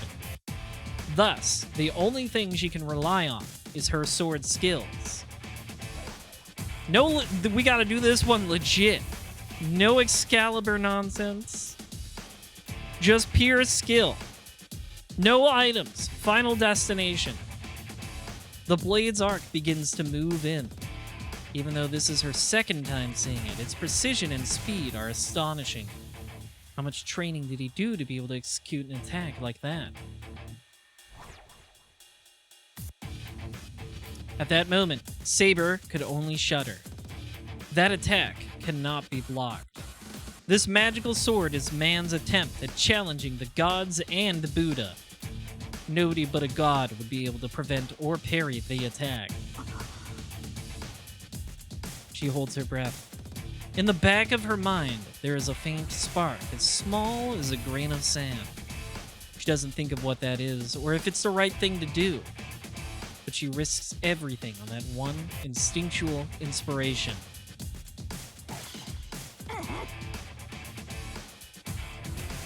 The circle. She charges towards that victory with all she has. What did the fictional swordsmaster think in seeing that? The silver armor slips through the gap between his arms. Under the swordsman's left elbow, between his waist and arm. She must have seen that the slightest gap was a magical sword's blind spot. While her armor gets chipped away by the three blades that come flying, Saber curls herself up and rushes towards that one point.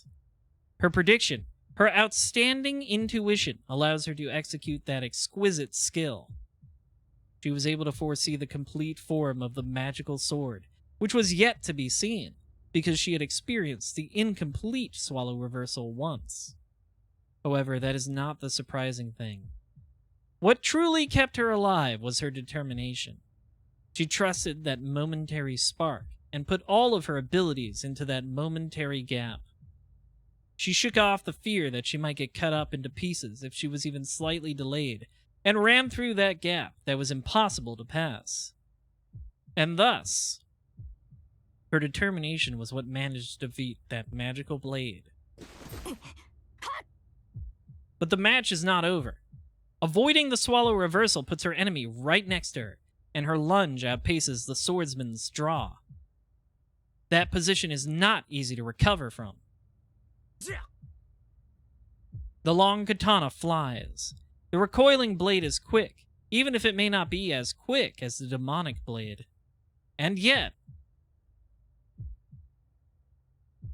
her attack slightly outperforms and is faster than the swordsman's.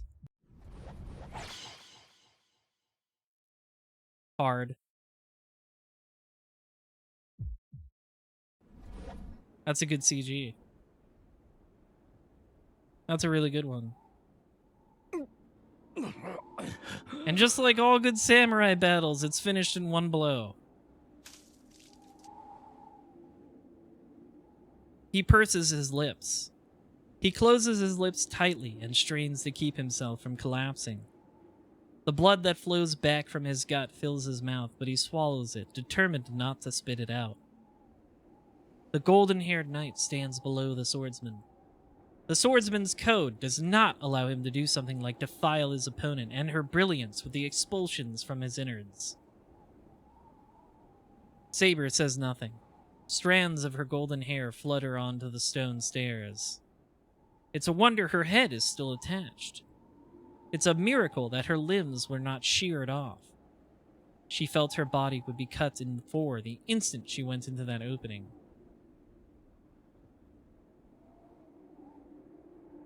There was only one factor that made a difference. The swordsman's long katana. Had his blade not bent, his magical sword would have surely been invincible. I fucking knew it. I knew the deciding factor would have been him blocking that attack earlier and fucking up his sword. I was right. I was right. I literally said I bet that throws him off just enough. The air is rumbling. Another battle is still going on behind the temple gate. Saber does not know what to say as she looks up at the dying swordsman. To that, the swordsman says without looking at her. How much meaning is contained in that single word? Saber draws her sword and runs up the stairs with all her might. She doesn't turn back to the swordsman. She simply runs up to fulfill her role.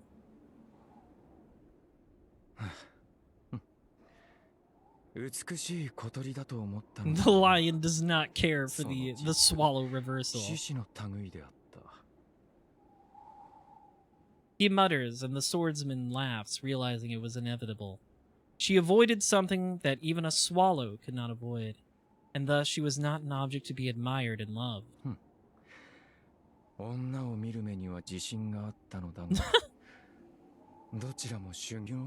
Everybody is always going on about how mysterious women are in this visual novel.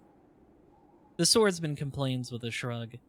His form and his elegant howry were starting to fade. His pierced stomach and his blood-stained feet become faint. Yet he looks at his situation unconcerned and sat down on the stone pavement. The trees rustle. The wind coming down from the top of the mountain shake the forest. By the time the flowers scatter, the birds disappear, the wind stops, and even the moon in the sky fades. The swordsman who was just there disappears without a trace, as if his existence was just an illusion. That guy was pretty cool, I guess. Ripped to a real one. In that instant, I deploy the strongest weapon out of all the items I've ever replicated. But it won't even work as a shield against what is presented before me. The Sword of Rupture. The mysterious sword cuts through the wind, annihilates 6 noble phantasms, and severs my body. It's disappearing. My circuit gets disconnected, and the magical energy from Tosaka has nowhere to go but back. Ripperoonie. I curse at my inadequacy. I knew I was inexperienced, but I seriously curse at myself for never really thinking of the implications or how that would affect me. Why do I have so few magic circuits? If only I had a little more. If only I had a little more and reached beyond that darkness a bit, I could have fought like him. Brother, he is you. I think he has the same amount of magic circuits. I fall to the ground. I can't soften the impact, and I fly dozens of meters away, falling violently on my back. There's no pain from the impact. I've lost all sensation. Even my mind goes white and blank. Right before I head toward death, my last thought is how amazed I am that my limbs are still attached. そこまでか。やはり偽物は偽物だったな。 Uh-oh, you said the magic お前では何も words. 救えない。 My heartbeat gets weaker. My lungs are not moving, and my trachea is frozen. これならば、アーチャーが残った方が楽しめた。奴も贋作者だったが、その理念は俗物ではなかったからな。The fact that I can't see isn't because my eyes are damaged. Right now, everything inside me is messed up, and my body has ceased to function properly. Maybe I would consider that to be fortunate. I have forgotten all sensation of pain, so I should be able to die easily at this rate. ああ、そういえば奴も言っていたな。お前の理念は借り物だと。自身 He's から got 生 a み出し point たもの there. が一つとしてない男が何かをなそうなどと、よくも思い上がれたものだ。I can't let that happen. Even if the pain causes me to be brain dead if I come to my senses, I tell myself I need to regain consciousness and stand up. My deeply rooted psyche is pointing to a certain place and telling me something. 正義の味方？誰も傷つかない世界だと？おかしなことを。誰も傷つかず幸福を保つ世界などない。The realist has entered the chat room. 人間とは犠牲がなくては生を謳歌できぬ獣の名だ。平等という綺麗事は闇を直視できぬ弱者のざれ事に過ぎぬ。雑種、お前の理想とやらは醜さを覆い隠すだけの言い訳に過ぎん。 He's kind of spitting. I raise my arm, even though it shouldn't be able to move. My body is on the ground, and my consciousness is on the brink of death. Oh boy, look out, it's playing sadpiano.ogg. I raise my arm to grab onto something, like I did on that fateful day.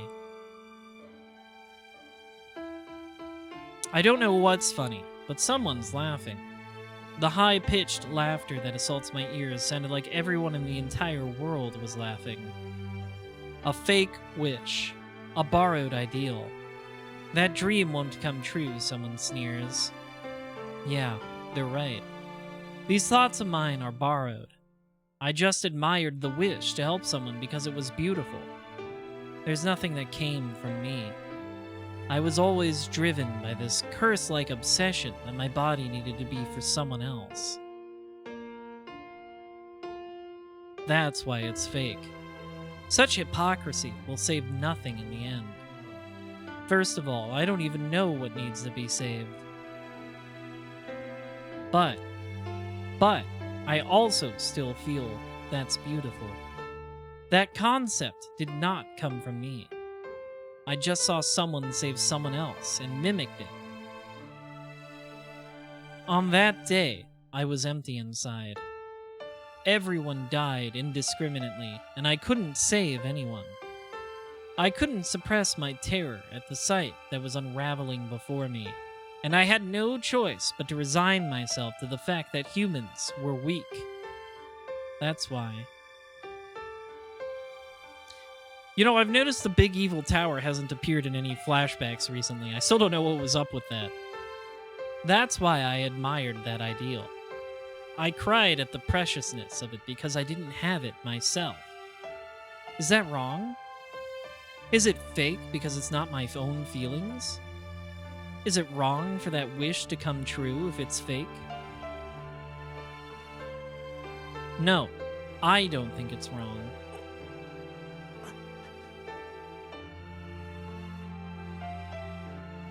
I don't care if it's fake. Even unattainable ideals just need to be fulfilled. It was a dream that couldn't be granted from the start, an unreachable utopia. Then, even if Shiro Emiya is a fake, the thing that is there is undeniably real. そんなこととっくに Anime characters are always saying, "Ah, I knew from the start." They're always saying shit like this. I know I can't save everything. I know that there's no salvation without sacrifice. Now that I'm an adult, I understand that's reality. Despite knowing that such a thing was only an ideal, I continued to seek it. Doesn't end when someone gets hurt. Even if the best outcome is for someone to get hurt in order to save many, I'm still going to seek a version of happiness where nobody gets hurt. There's no justice in this world. The reality is that people keep dying for nothing. But I don't think resigning to that idea is right.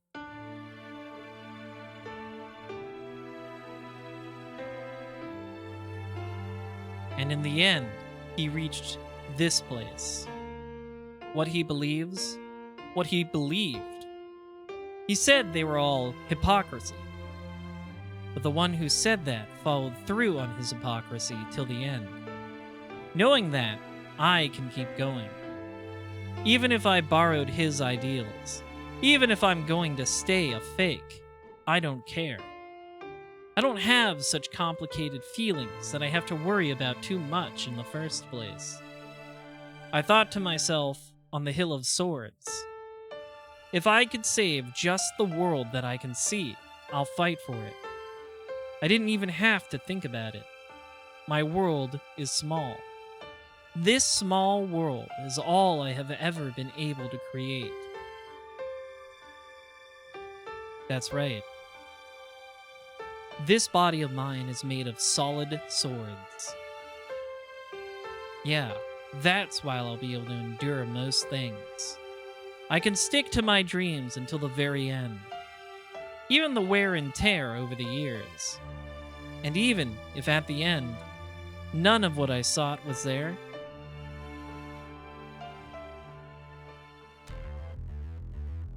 Alright, are we gonna do the thing now? He's like, oh, I get it now, and leaps to his fucking feet. I learned my lesson. Character development has occurred. I'm back at max health. I get up. I get up! The moment I regain my consciousness, my limbs move. My body still moves after I get up with great force. It's a wonder I'm not only alive, but able to stand up after that sword's blow. But it doesn't matter. If I'm alive, there must be a reason why. It's something that I just have no control over.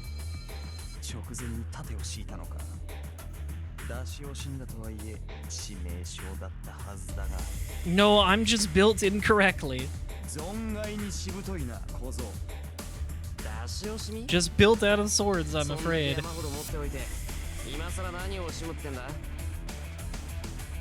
Oh, we're even healthy enough to banter, are we, Shiro? I steady my breath while keeping my distance. I know how to do it now. I'm sure I can do it with Tosaka's backup. The problem would be my casting time. I may have memorized it, but I don't know how fast I can get it to work for me unless I try.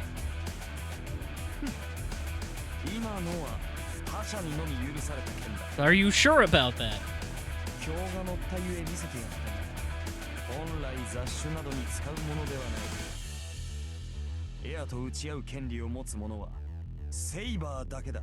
Yeah, and we saw how that went in another route, didn't we?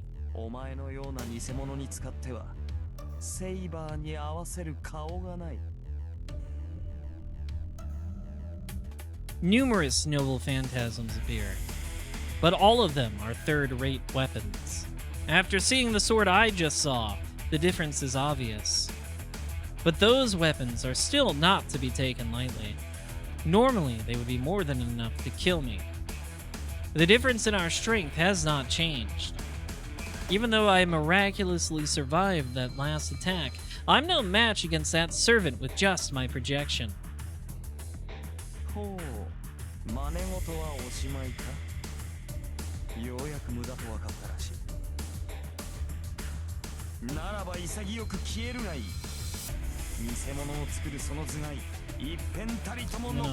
Smash your brain to bits. The floating noble phantasms are deployed. Luckily, wife is here. But then, a gust of blue wind intervenes between us. Gilgamesh instantly jumps back. Even Gilgamesh is cautious against Saber. Seeing as his swordsmanship is inferior, he probably wants to avoid hand-to-hand combat with Saber.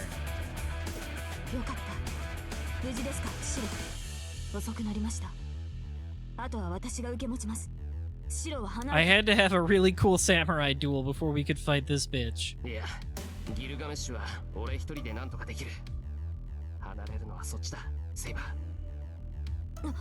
They're both like, what? What did he just fucking say? I like how Gilgamesh is also like, what? 何を言うのですシロ。その体で彼の相手をすると。 What did this bitch just say? そもそも魔術師ではサーバントには太刀打ちできない。それはあなたもよく知っているでしょう。 Listen, it's weird, okay? And we don't have time to explain that I'm made of swords right now.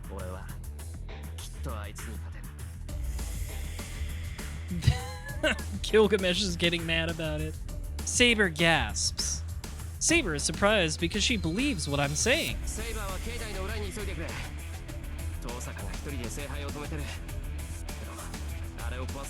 Yeah, he looks pouty about it. Like, I want to fight Saber.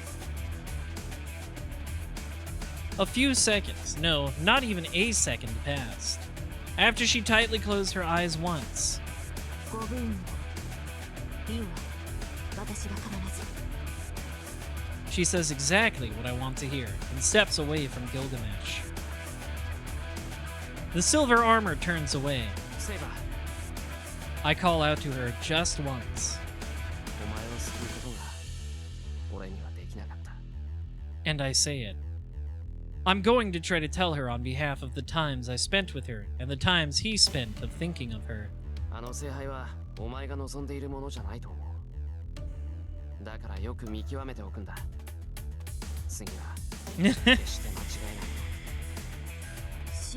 See, even the story is kind of outright admitting that this is kind of like a sequel directly to Fate Rune. Like the Shiro that becomes Archer is explicitly the Fate Rune Shiro. I wasn't worthy to be your master Saber. That's why you should make out with Rin instead. I couldn't even find out what she really wanted. Well, I mean, not right now.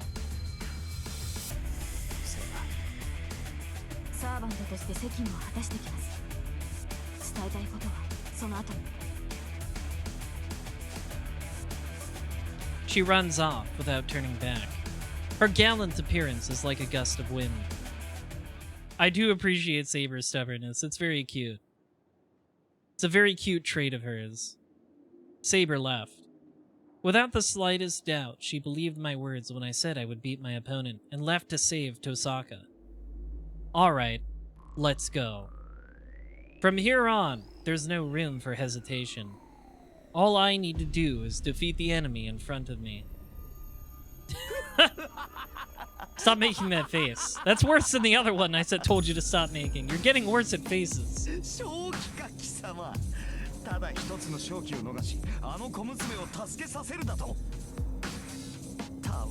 This one's fine though.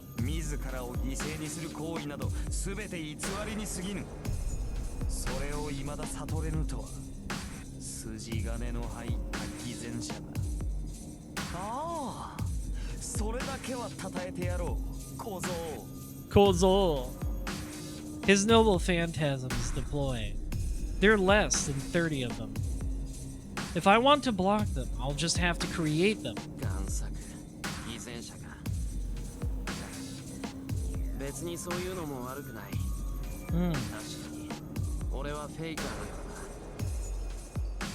I raise one of my arms.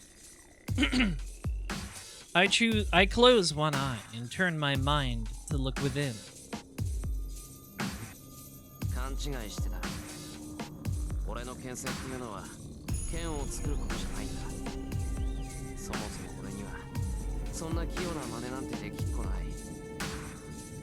That's right. Tosaka told me this. I can only use one kind of magecraft. Strengthening and projection are just byproducts of what I actually do.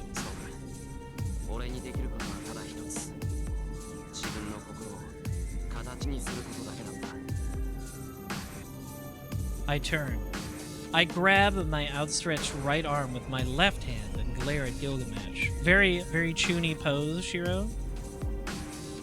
This is a work of fiction with a very chuny soul, of course. He's saying it. Say the thing. I say the spell.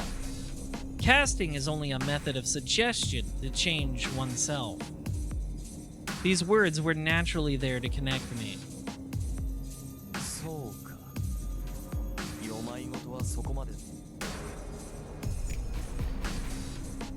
Numerous noble phantasms get released. I create. That's why I had one eye open. I drag out a shield from the hill to block the oncoming noble phantasms.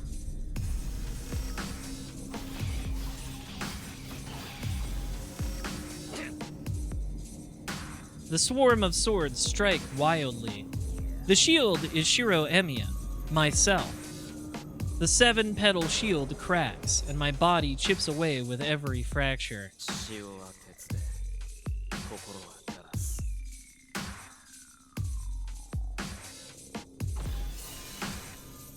There's only one place I need to reach. The power that surges forth immediately fills me to capacity. What is he so surprised about? Is he shocked that his treasure can't even penetrate through my single shield? Or is he surprised by the rush of magical energy? 幾度の戦場を越えて腐敗。ただの一度の敗走をなく。ただの一度の勝負をなし。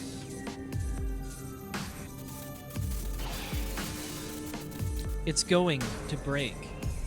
The surging magical energy can't be suppressed. 10 units of magical energy filling a single magic circuit break the foundation to find a release. 突破できんだと My blood flows backwards. The shield is full of holes.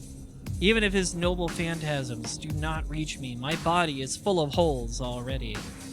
And yet, 担い手はここに一人。剣の it is a slightly different chant, yes. It's his. It's the Shiro Emiya original. Magical energy rages out of control. But I don't care. My body is a circuit that solely exists to use a certain magecraft, and that magecraft alone. So there should be something beyond that. There should be something beyond that if I can't make it with this circuit. No, even now it's there. It's just not visible. There were no circuit limitations from the very beginning. If what was preventing it was not a wall, but darkness, then the limit is somewhere beyond the darkness. ならば、我が生涯の意味はなす。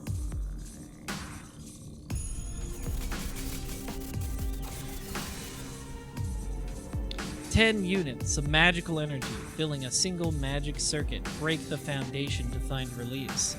And I will use 100 circuits to take in 1,000 units of magical energy. この体は無限の剣でできていた。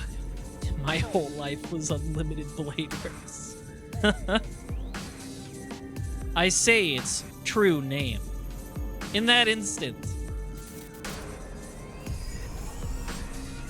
Good job, Shiro, you fixed it. Everything shatters and regenerates.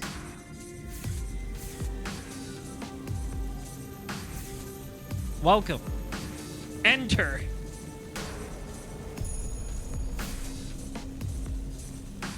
Flames rush. The fire becomes a wall that creates a boundary and changes the world. A wasteland follows. A hill with countless swords in disarray reveals itself before me. How does this place look to that guy? The golden servant simply stands there with a seething look on his face and confronts his enemy. Yeah, he doesn't have the gears like Archer, you're right. 俺は無限に剣を内包した世界を作る。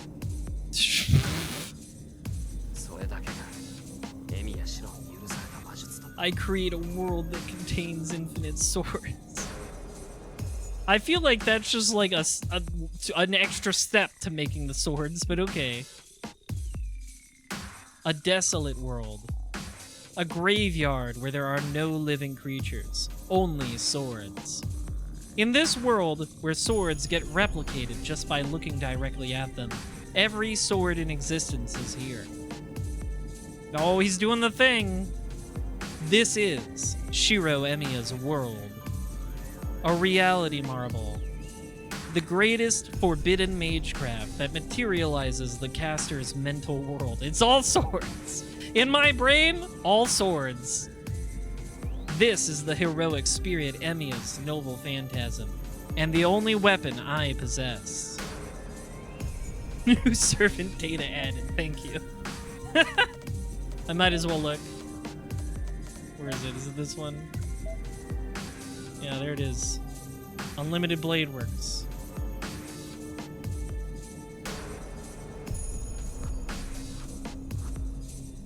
Everything is here, and nothing is here.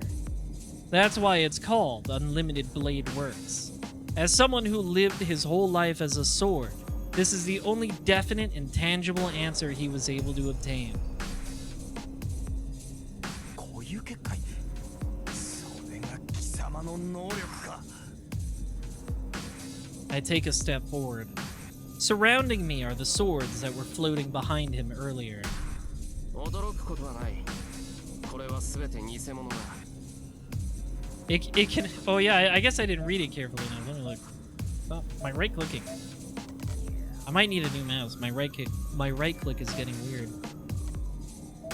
Alright, let's actually read it. Infinite Blade Works. Infinite sword creation. Special magecraft that Archer uses, known as a reality marble. It replicates weapons that he has visually recognized. However, replicated weapons are degraded by 1 rank.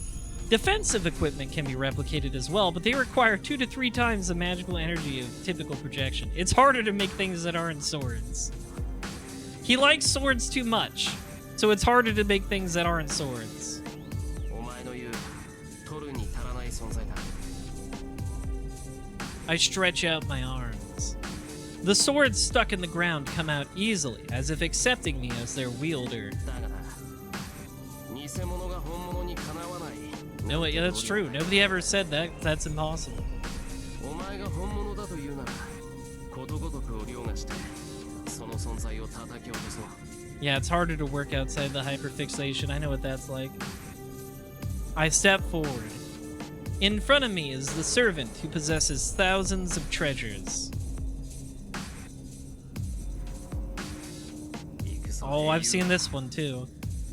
武器の貯蔵は十分か。 Hard. It's tough with 2 Fs. 思い上がったな。雑種。 Zashu!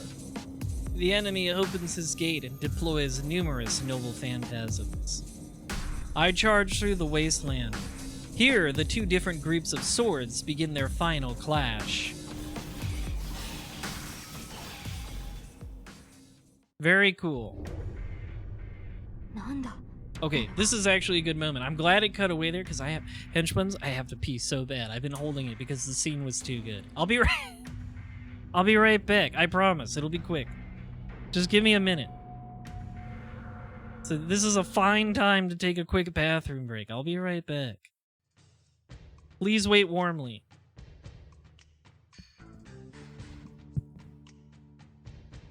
Hold in your excitement.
Okay, henchmans, I'm back.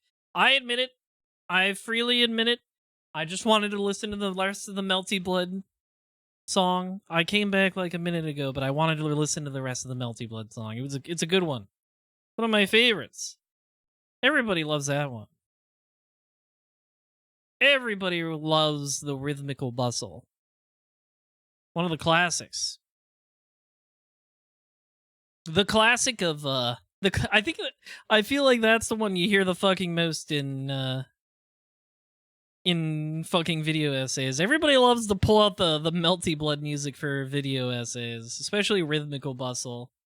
Bum ba dum bum ba. Dun dun dun dun dun dun dun. Classic. Raito is too goated. You know, that's a great reason to look forward to Twi Lumina is the new Melty Blood tracks. That's a good reason to be excited for it. I'm hoping that game turns out good. I was not too hot on Type Lumina, but I'm hoping Twi Lumina will be better. I'm hoping Twi Lumina will be more to my taste. And also it would be nice if it would have the actual fucking Melty Blood characters in it. Len's a good start. I know she's technically from Kagetsu Toya, but, you know, good start. If we could get the Melty Blood characters in Melty Blood again, that would be nice. I feel like Len is an indication that they're responding to that criticism, though. They said it's coming out like early next year, so I hope they start showing more characters and stuff soon. Anyways, enough about the Type Moon thing I like the most. Let's get back to Fate Stay Night. Let's get back to finishing this this Unlimited Blade Works. Right. Oh yeah, I forgot about the flesh. I got up to chug some water and I forgot all about the flesh, but we're back in the flesh zone. The first thing Saber sees after taking a detour in the temple grounds and reaching the lake is a massive lump of meat. She's not like any She's not like any other knight. She fought many kinds of monsters when she was called a hero. She has even fought Dragonkin, famed to be the strongest of the phantasmal species. But even Saber can only falter at that lump of meat. It is not because of how unsightly it is. It is because she can tell that the curse released from that shape, that lump of meat, is the same as herself. I don't know, does it even really count as a servant at this point? Or is it the power of the Holy Grail? She stares at the lump of meat, stunned, and shakes her head. She runs to the lake and yells at the lump of meat on the opposite shore. Gross. Icky. She is hesitant to enter the black mud inside the lake. I mean, yeah, you know what it did to Gilgamesh. It is not because it is unpleasant. Her instincts tell her that she cannot touch it as a servant who is a half-spirit. She hears a voice calling. It is faint, but she hears her master's commands. She looks closely and searches around the lump of meat. She steps forward without hesitation.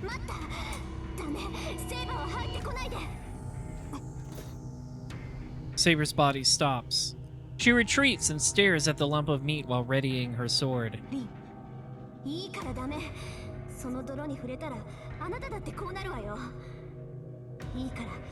This chump. Oh, I misread it. It's clump. I thought it said chump. Can we stop saying meat? I mean, that's what it is. It's just meat. Saber cannot nod to her master's tense voice. She can tell that the lump of meat is about to hatch. Well, I don't really care for that sentence. The squirms turn into throbs, and the quantity of mud spat out continues increasing. The lake turns black, and the black mud is overflowing onto the ground. That thing is growing. The world's restraining power will be activated if that thing is left alone. Oh my god, not the fucking counterforce again. That shit never works. Stop bringing it up. It is natural for her to destroy it with her sacred sword before that happens. But to do that...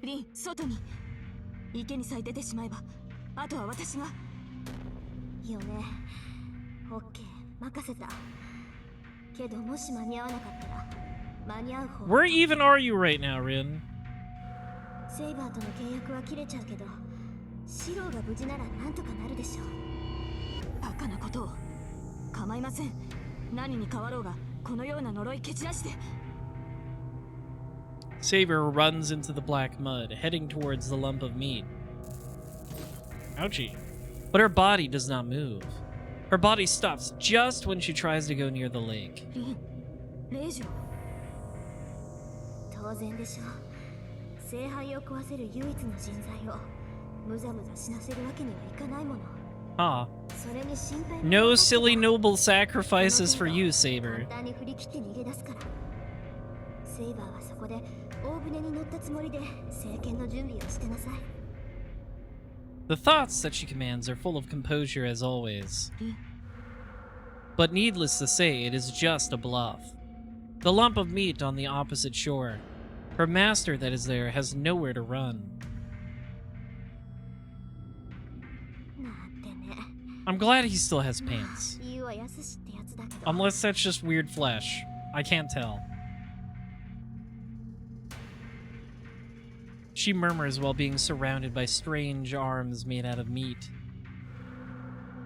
The situation is hopeless. Shinji Mato was saved. She ripped off the blood vessels and nerves which had melted into his whole body and took him out of the lump of meat. Man, that must have been hard. One could say he's alive if one turns a blind eye to the after effects he may have. No, although he has fainted, one could say that he is better off than the girl carrying him. 問題はその後か。そりゃ心臓取られちゃ暴れる。 Can you pan to like the left or right a little more? I don't like you focusing on this one part of the meat that looks kind of like a pussy. It's gross. Like there's a clitoris and everything. I don't like it. She slowly goes outside while staring at the tentacles blocking her way. She's in like the final level of a Devil May Cry game right now. But there is no exit. Specifically Devil May Cry 1. The tentacles are already blocking the way out of the lake. Even if she were to escape the tentacles that are trying to wrap around her, and maybe resulted in an H scene in the original game, and swallow her whole, she wouldn't be able to break through the part that was becoming a wall. Yeah, or Devil May Cry 4, that's true. まず力か。 She almost falls along with Shinji Mato, and holds out with all her might. Going past the cursed sea and crossing the floating island of meat, she even performed neurosurgery to separate... How? To separate Shinji Mato from the lump of meat. I'm assuming this is some sort of an exaggeration. I don't know how she did neurosurgery. What does that even mean in this context? At that point, the girl's magical energy had even broken into the reserve tank that she had not used for a long time. もうあのバカ。遠慮なしで人の魔力持ってくんだ。 Sorry, Shiro had to eat it all up to do Unlimited Blade こっちはもう Works. すっからかんじゃない。 She bears the dizziness as she complains. Of course, she didn't mean it. She was just saying that. Besides, things wouldn't change even if she had magical energy left. The tentacles surrounding the girl have stopped because their prey is docile. Once they figure out that the thing that has invaded their body is poisonous, they'll take immediate action. Rin Tosaka and Shinji Mato are alive because she does not have enough magical energy left for them to prey on.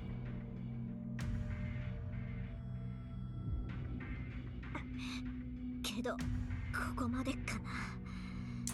いい加減。 This is classic Dojin fodder right here.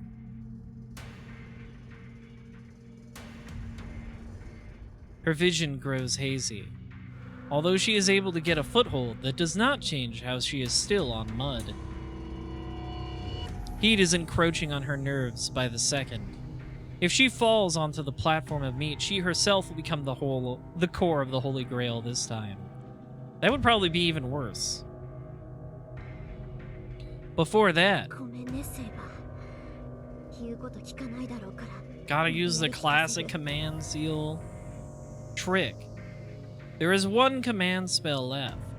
That is enough to make Saber standing by on the opposite shore use her sacred sword.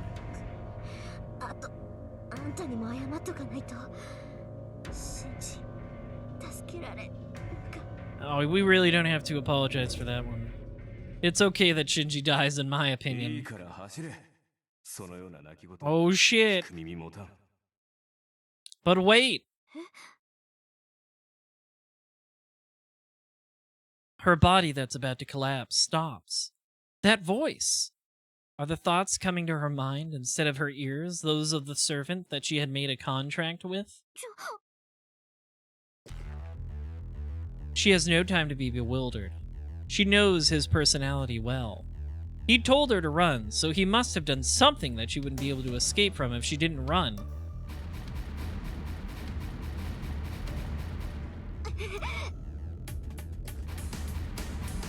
That's crazy. How did he do it? She runs through.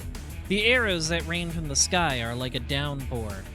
She smashes everything that gets in her way, whether it is a net, platform, or tentacles of meat.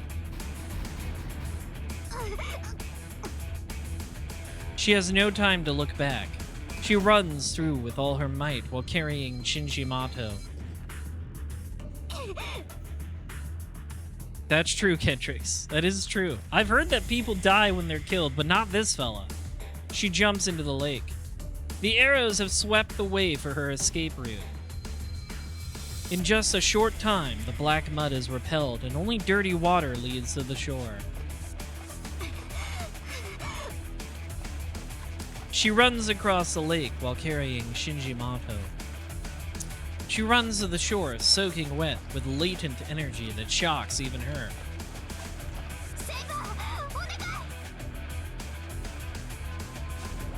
Do it! Her magical energy replies to the screaming voice. There is no need to check. The golden sword is raised and with overwhelming firepower mows down everything in its sight. The mountain of meat is cut in half and collapses. The black mud evaporates, and the band of light changes the lake itself into a flat wasteland. Nicely done. It is a rapid stream of light that eliminates everything. In the midst of that, the swordsman accepted the end of her battle. This is a good track. Ooh!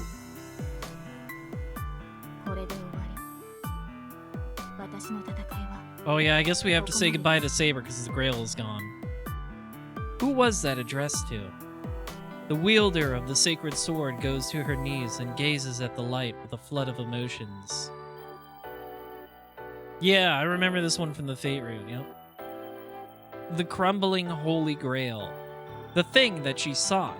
The thing that was supposed to save her. She destroyed it with her own hands, and the King of Knights finally realized her mistake. One boy and one hero. That man who had become twisted at the end of his ideal that he held for a long time was still a boy. His regrets are so heavy that they cannot be carried, and his sins are so deep that they cannot be atoned for. But there was something that he did not give up on. At the very end, the Knight in Red has reached an answer that no one can affect. Then, she has to move forward as well. In her last moment, wounded, she took her hands off her sword. She will run past that hill with her own will.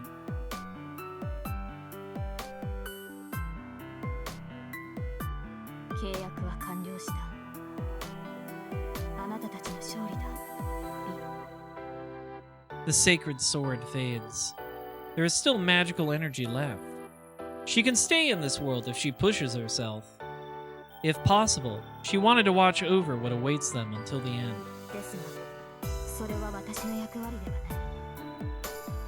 I am not the romantic object in this route. Goodbye, everybody. The knight's body continues to fade until it vanishes, engulfed by the light.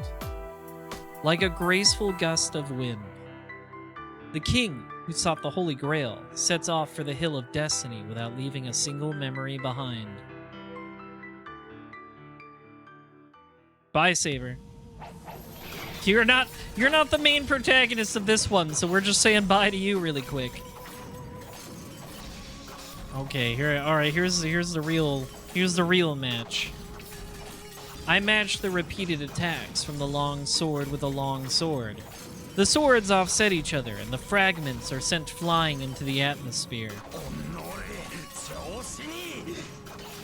The handle of a curved sword appears behind him. Kozo! But I'm faster. I pull out the curved sword at his feet and swing it straight at him. Nice.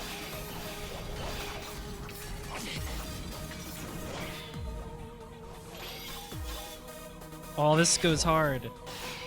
This is a good one. I like that Gilgamesh just doesn't wear his armor in this fruit. I think it makes a funny difference.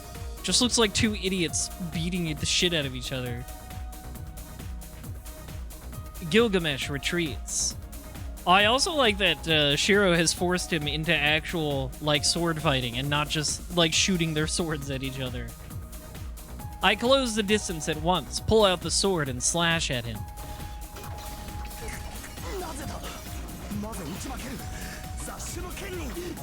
Because he wants it more? That seems to always be the answer, is that Shiro just wants it more. I match my sword to the rapid successions of noble phantasms.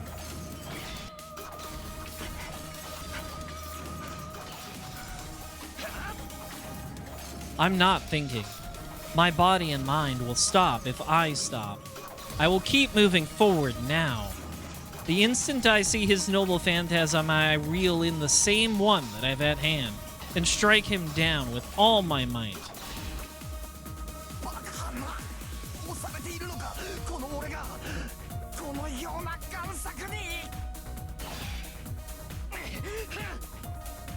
The sounds of clashing swords echo through the area.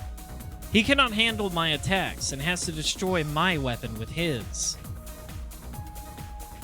That will be the cause of his defeat. Having over 1,000 noble phantasms, he is the greatest heroic spirit without a doubt. But he is no more than an owner. He is not a wielder who only has one noble phantasm, but is able to use that to its fullest potential. If my opponent was another servant, I would not be able to match them even if I made a world like this. Even if I have infinite swords, I can't beat an enemy who has a single ultimate noble phantasm. I'm sure Gilgamesh would be able to, but I don't have enough physical ability to. Therefore, the only servant that I can close in on is this man. Yeah, he's a master of none, I guess.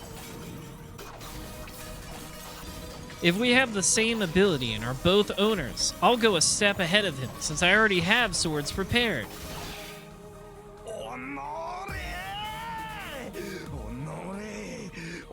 He's so mad about it, too.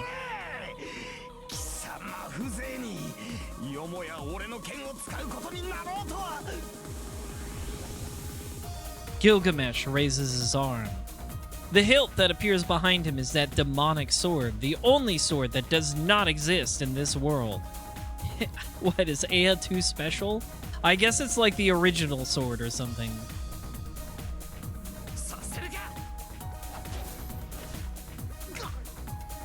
I swing my twin swords. I immediately draw Kancho and Bakuya and cut off his arm as it reaches for his magical sword. Get owned, idiot. The weapons come to a halt. He loses his best sword and is left completely defenseless. Hup! My body acts before I can think. With victory assured, my arms and legs drive me into the King of Heroes' space, even more sharply to slice his body in two.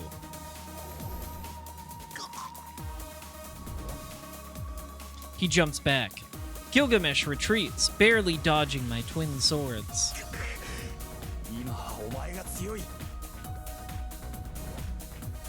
Gilgamesh admits his defeat and tries to retreat.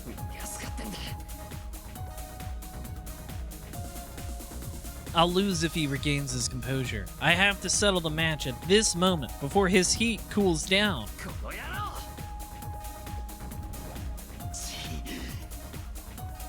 He must have realized that he would not be able to escape as he pulls out a noble phantasm from behind him with his remaining arm. But I'm faster. Meanwhile, I'll surely... Uh-oh. Our voices overlap. That change is instant. The flash of light coming from the lake eliminates the Hill of Swords. The massive magical energy wiped away the already disappearing reality marble. Ruh-roh.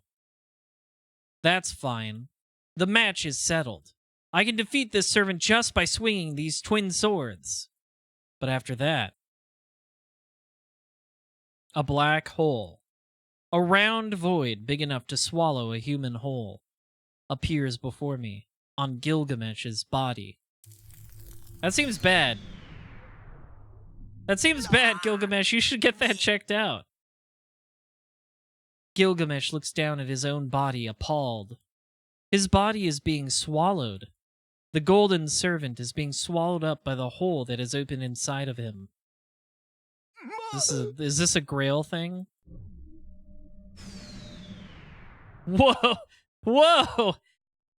There he goes, I guess. Did he want to say wait? The void mercilessly swallows the servant. There was no way for him to escape. Okay. The void was opened in his own body after all. They did turn his ass into a PowerPoint transition. That's surprising. There's no way he can escape from something that is in his body. Okay. Goodbye, Gilgamesh, I guess. I stand there, dumbfounded. The void in front of me gets smaller by the moment. I don't know what this is, but it seems like Tosaka and Saber were able to destroy the Holy Grail. My only guess is that this black void appeared from that effect, and he vanished. Is that good? Everything is over. The twin swords disappear. The magical energy occupying my body rapidly fades, and at the same time... Oh, it's nap time for Shiro. Fatigue assails me.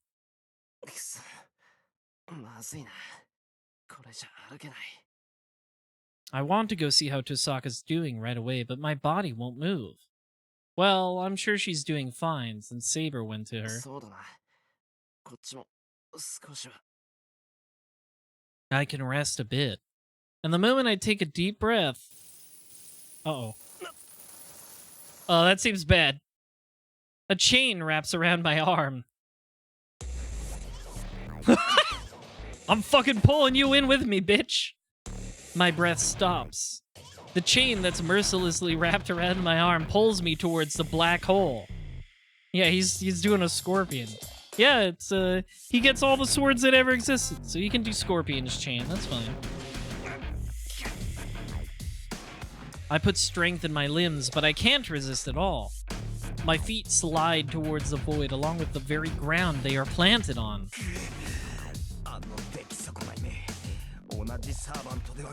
I don't even know what you're fucking talking about right now, man. He does look very goofy like that. Like, there should be more of like a fade as he's I guess it's like completely black, so just cutting him off. The thing crawling from the void was definitely him. But that body was melted here and there. That void must melt anything it swallows. I try to pull the chain off of me, but it doesn't budge. This chain restrained even Berserker. It's not something that I can take off no matter how hard I try. I'm getting drawn in. I'll be swallowed like him if I go near that void.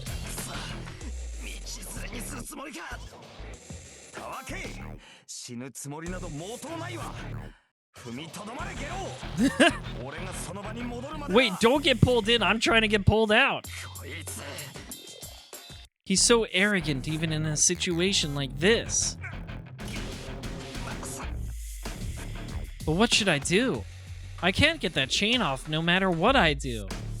I'll fall into the void along with him like this. Even if I hold out, he'll pull himself out then. It means I'm going to die either way. Oh, this is fun.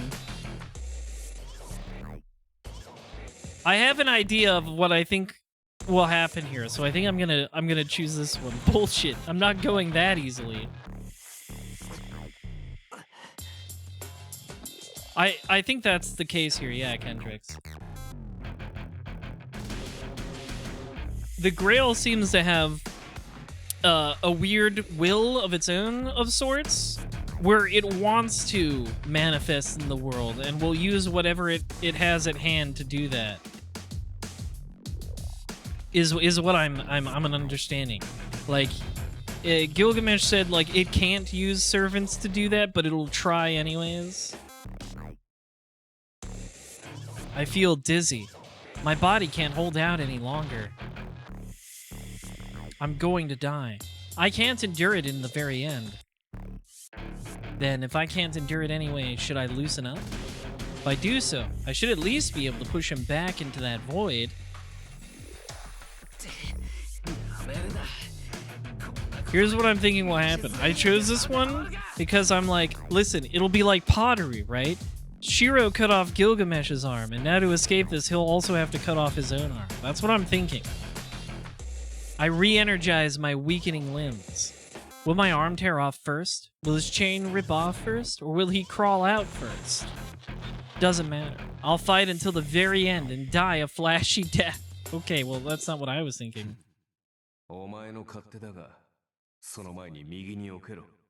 Oh, thanks, Archer. I turn around immediately. I look at the temple grounds in the distance, which has become a wasteland. Something flies by as if brushing past me. Bonk. Nice. This is good for male Guro heads like me. You love to see the light leave his eyes. The chain comes off. In the end, looking like he saw something unexpected, he lets go of the chain of the heavens. Alright, bye, Gilgamesh. I fall on my butt. The void shrinks to the size of my palm and vanishes as I look on, dumbfounded. Unable to even stand, I look at the wasteland behind me.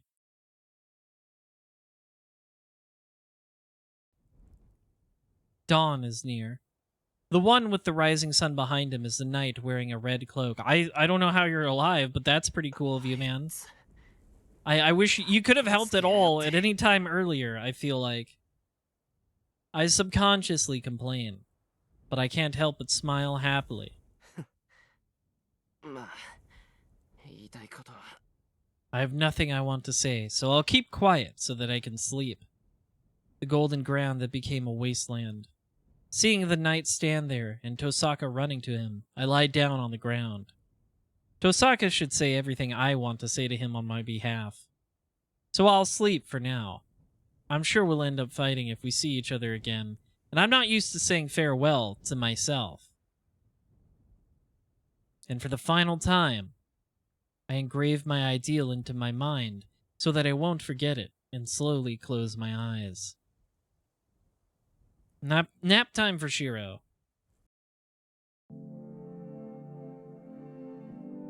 The ground that he stands on is similar to the wasteland that I saw before. There is nothing around.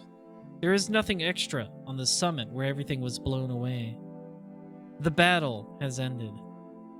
The battle for the Holy Grail has ended, and the curtain is about to fall on his battle as well.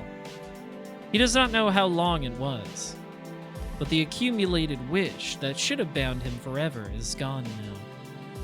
The end quickly permeates into him and melts this era's version of his body. He looks towards the voice calling him. That girl must not have the spare energy to run, but she runs to him, breathing unsteadily. He quietly watches her. Oh, this is nice. Yeah, the music is pretty nice. I think this is has very nice music. Though I also thought Tsukihime had pretty nice music. Yeah, I really don't know how Archer is here. I really don't know how Archer is here.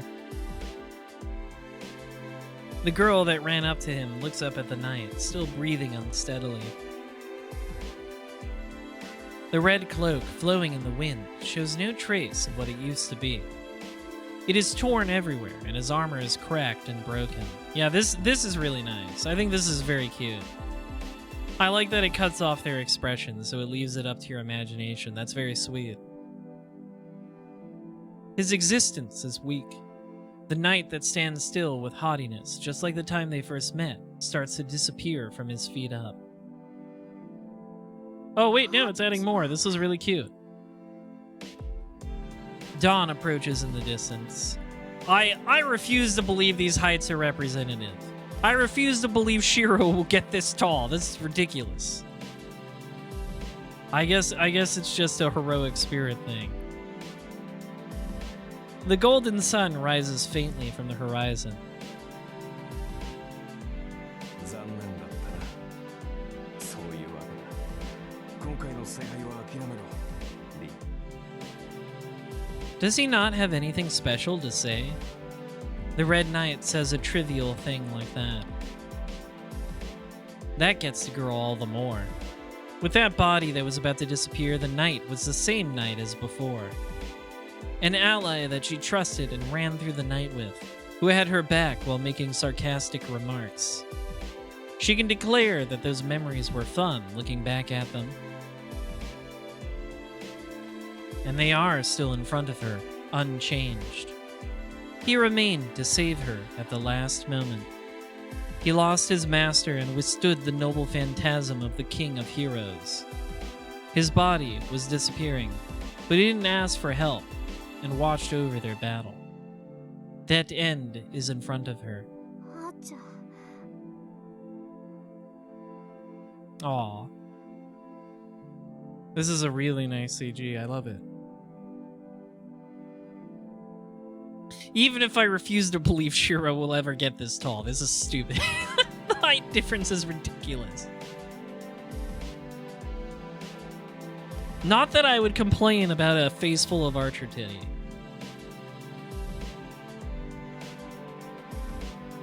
The girl can't think of what she should say. It is always like that for her at the most crucial times. She loses her quick-wittedness when she needs it the most. The knight smiles slightly. He knew that from the start. The girl's clumsiness is a memory more fond than anything to the knight in red. 何よ。こんな時だってのに笑うことないじゃない。 She looks up at the knight, annoyed. いや、失礼。君の姿があんまりにもあれなものでね。 Yeah, there's no way Shiro's gonna gain like a foot and a half. He's already like 16 to 18? He's still in high school, but like still. お互い、よくもここまでボロボロになったと呆れたのだ。 He still has a smile even as he banters. She gets a lump in her throat from seeing his face free of regrets. She wonders if it's okay. The moment she wonders if it's okay for him to disappear like this. あーちゃん。もう一度私と契約して。 I don't think it works like that. She says those words that she shouldn't say. それはできない。リンがセイバーと契約を続けるのか知らないが。 Oh, Saber's already gone, girl. その権利はないだろう。 She already pieced out. She's like, this ain't my route. Goodbye. それに、もう目的がない。私の戦いはここで終わりだ。 His answer has no doubt, and his will is pure. His face is as bright as the sunrise, and how can she force him when he's making a face like that? けどそれじゃあんたはいつまで経っても。 Be saved. The girl swallows her words and looks down. That is not something the girl should say, and it wouldn't be granted even if she kept the knight in this world. 参ったな。この世に未 He 練はないな lied. That's a fucking lie right there, pal. It's troubling to have this girl cry. For him, the girl is always trying to be positive, realistic, and indulgent. He was always encouraged by her. That's why he wanted this girl to be her usual self until the very end. リン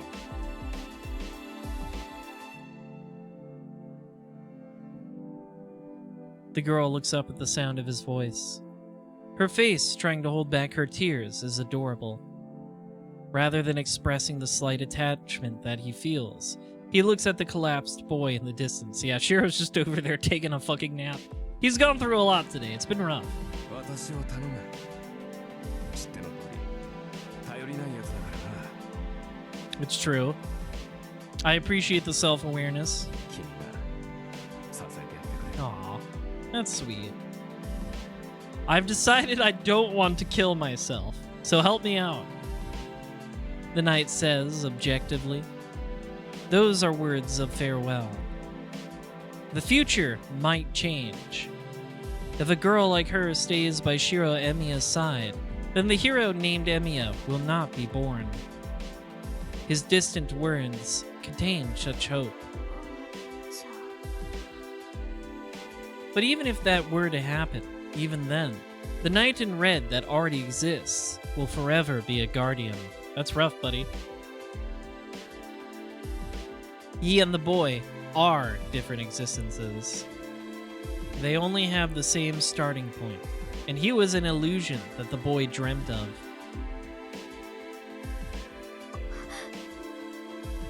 There is no salvation available for this knight anymore.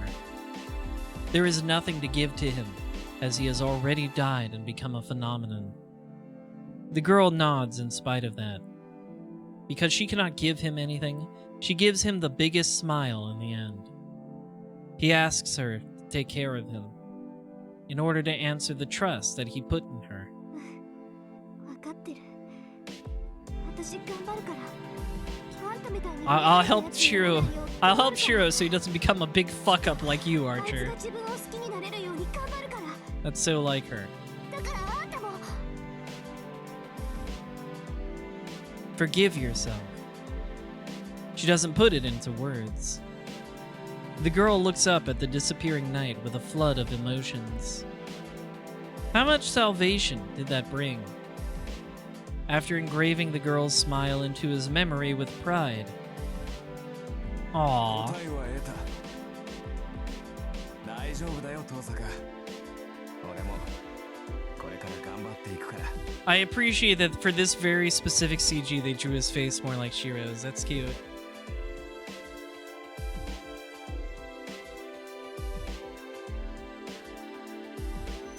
A breeze. The knight finally rests his wounded body without waiting for the girl's reply. Well, have fun going back to the throne of heroes or whatever, I なんか言い guess. 損ねちゃったじゃない。 Yeah, it's a parallel to Saber's smile at the end, too. Very cute. Like pottery. It rhymes.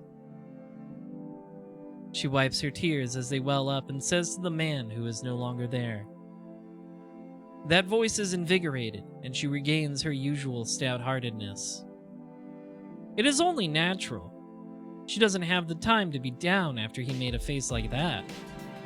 She says farewell to the wasteland where the knight stood, and the girl runs down to the collapsed boy. In the golden sunlight, his smile as he disappeared was just like the boy's from the past. Very cute. Very sweet.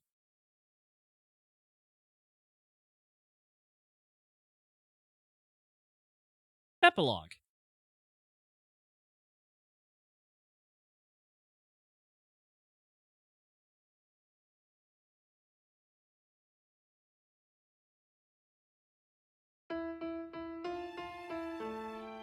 Sometimes I recall that sword fight.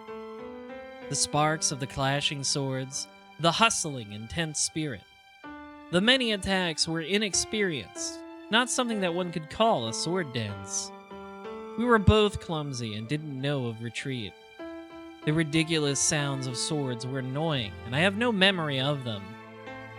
At that time, I lost an answer and found an answer at the same time. A plus and a minus make 0. I guess that's true. Multiplication. Nothing has changed after all. He's him, and I'm me. I'm just dreaming of his fading memories. It's only been a month, but it already feels so nostalgic. It feels like it happened so long ago. The memory of it is fading day by day, and I can't even remember what the person I was fighting looked like. That also can't be helped. That is true, you did erase him from the timeline. Basically. Through character growth, though, so it's fine. That was something that was impossible from the start. It's not like either of us believed what the fight would change anything. We just tried to attack our own shadow to ascertain ourselves. That's why there was nothing we would gain from winning. Something like that has been stuck from the start and won't go away. It's the end if you lose, and there is no prize if you win. Man, it really didn't pay off. But I can still recall it if I close my eyes. The echoing sounds of unrefined metals. A distant and blinding sword fight that did not know of retreat. It was our beliefs that clashed with each other. I opposed my own ideal to carry out my hope. The outcome is still undecided. I don't know which one won or which one remained. It should be a while until the answer comes out. An illusion like a mirage that disappears if one turns around. Just using the reverberations as a guide, my feet will eventually reach this place.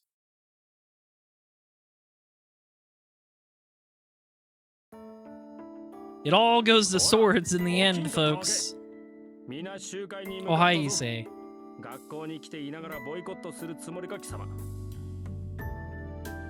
My body is being shaken. The voice brings my sleeping mind back to reality.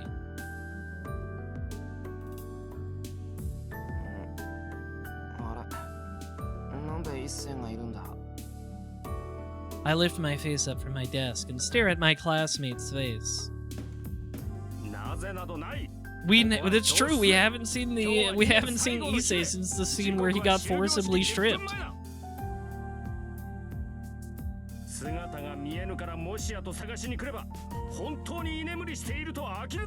We're late for graduation. That's fine. Let's just create that scene from the end of Dokyusei, where one of my favorite BLs. If you've read it, you know. I don't know if he's panicking or if he's mad, but it's rare for Issei to be yelling. It is only Issei and me in the classroom. It's 9:50 a.m. The end of term assembly is from 10 a.m., so everyone must have gone to the gymnasium.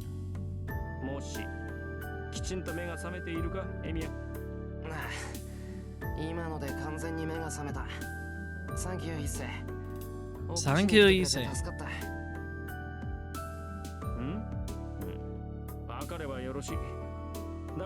He's blushing about it. Whatever, gay boy.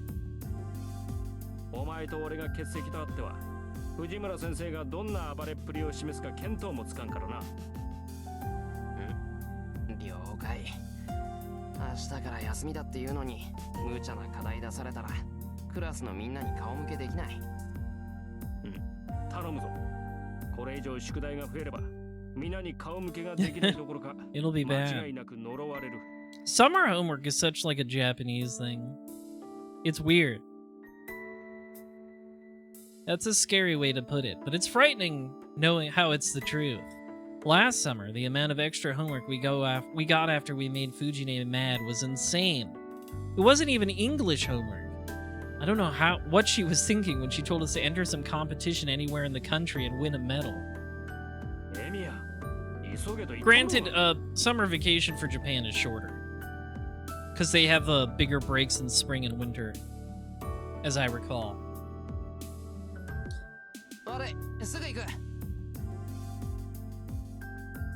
We should hurry to the gymnasium for now.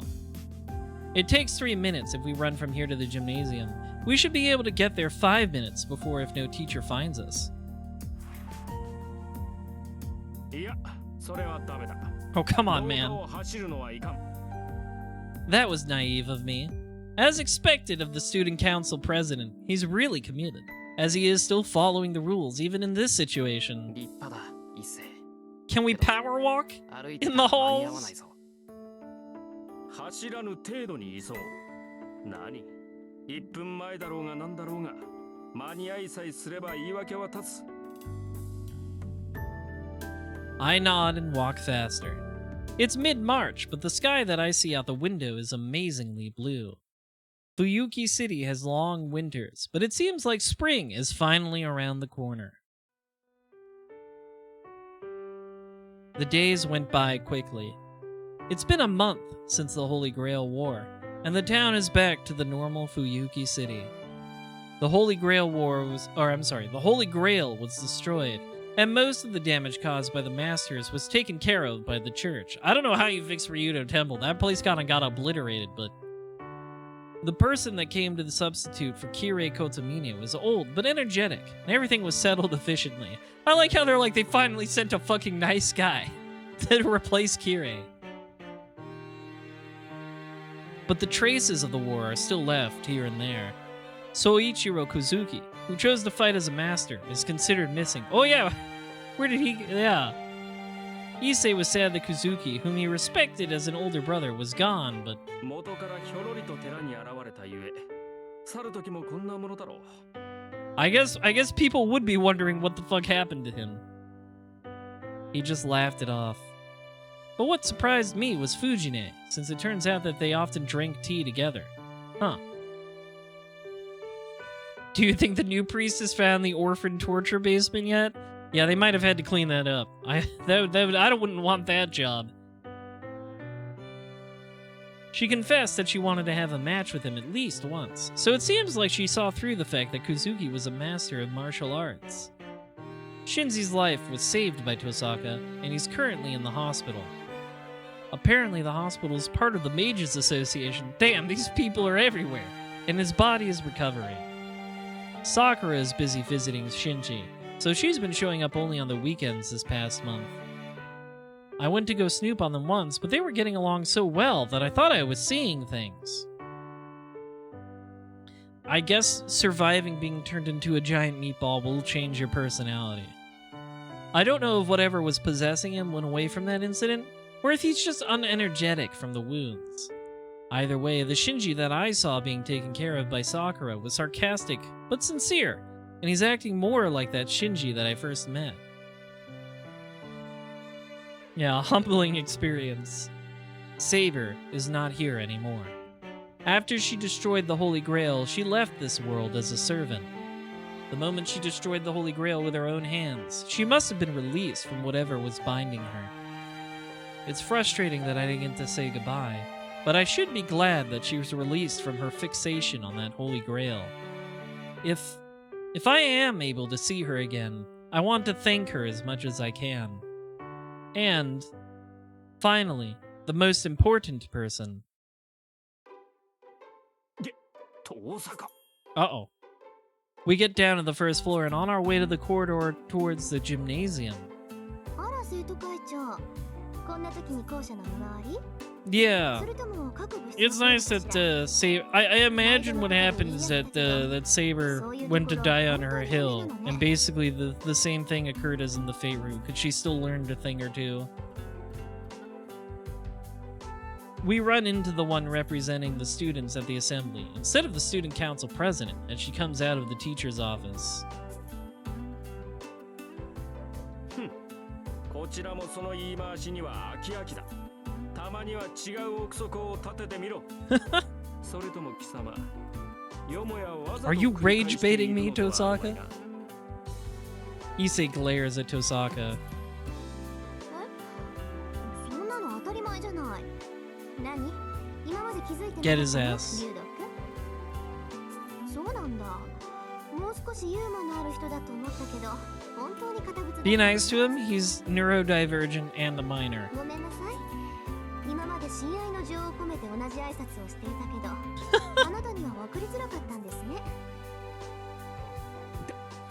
何が親愛だ。お前に向けられる親愛など。 He really is a Chris Wolfhard character. 行くぞエミヤ。ネギツネに構っていては式に遅れる。 This vixen. Issei sure doesn't get along with Tosaka. Well, I feel the same way, so I'm in no position to feel any sympathy. And our eyes meet as I pass by Tosaka. Weird situationship going on. We decided that we would act normally when there were others around. I naturally ignored Tosaka and follow Issei. However, おはようエミヤくん。今朝も元気そうで嬉しいわ。 okay, she got grumpy about that.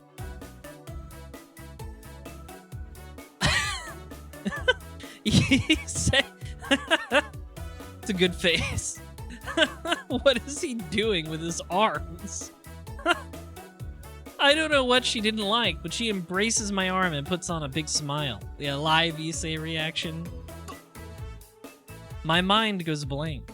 We had been seeing each other every day, but this is the first time we've touched each other like this in a month. I desperately try not to blush and resist Tosaka's touch. 冗談よ。 Good. This is a very good Rin face. I like this one a lot. This is an amazing Rin face. He looks like the letter R.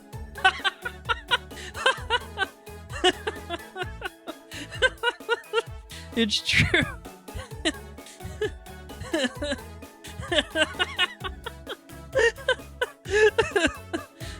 Sorry, it was really funny that you said that.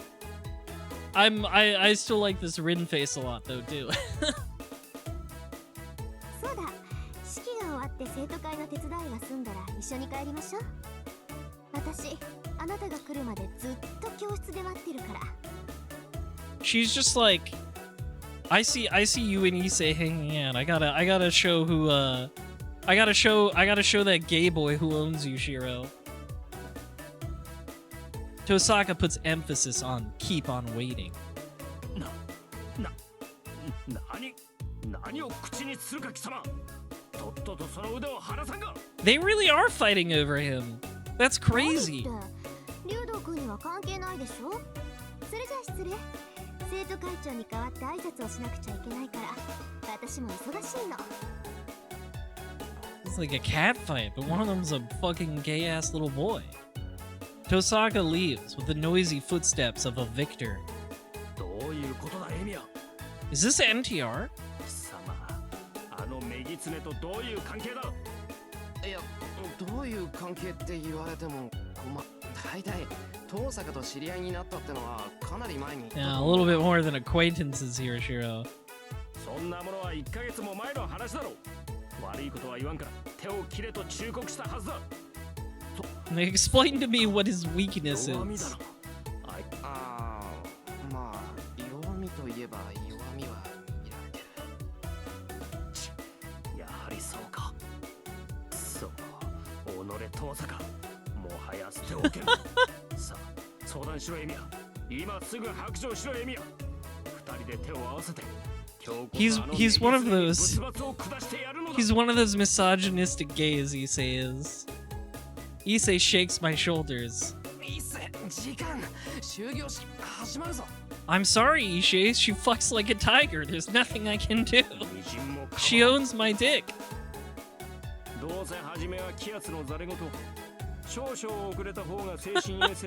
Oh, now you want to break the rules. The student council president is still shaking my shoulders. Issei is usually calm, but he's a different person when it involves Tosaka. Tosaka must be his natural enemy, but... his natural enemy.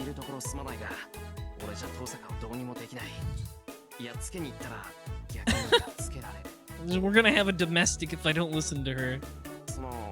悪いことは言わないから、あいつには近づかない方がいい。エミヤにしては後ろ向きな発言。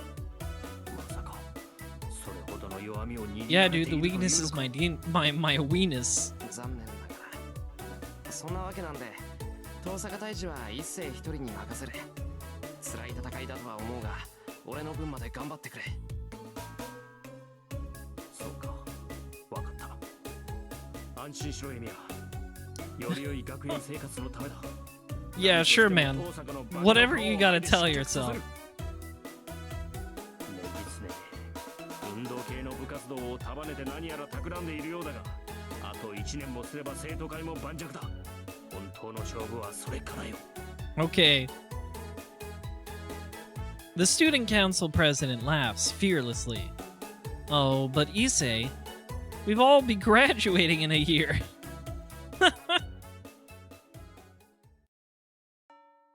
I'm sure he'll figure something out.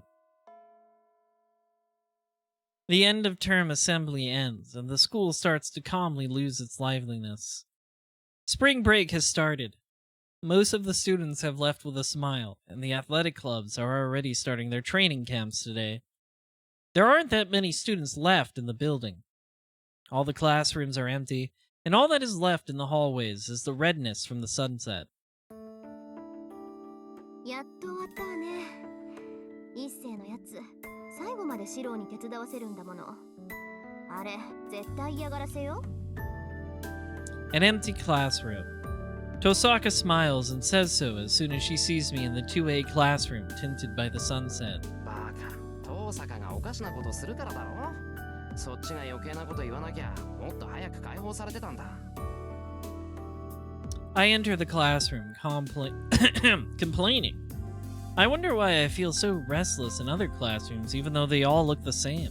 何よ、私のせいだっていうの？シローは。半分は間違いなくな。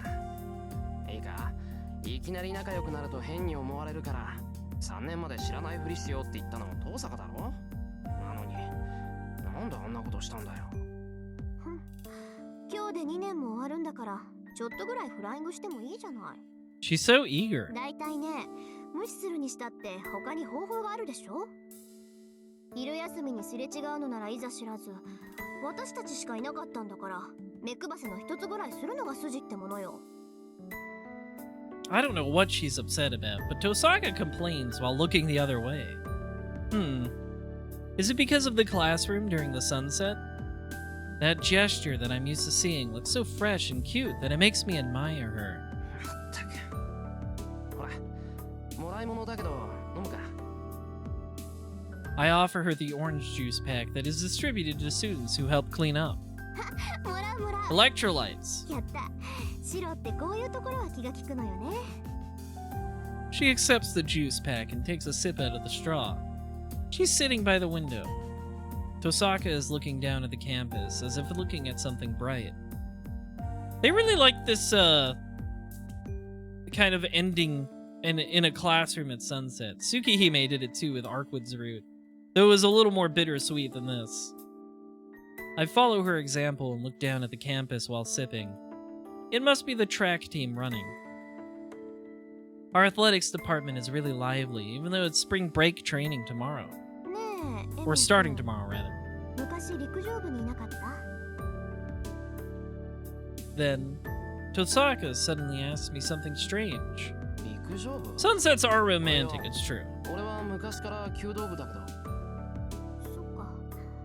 まあそういうこともあるわよね。夕焼け見てたら思い出しちゃった。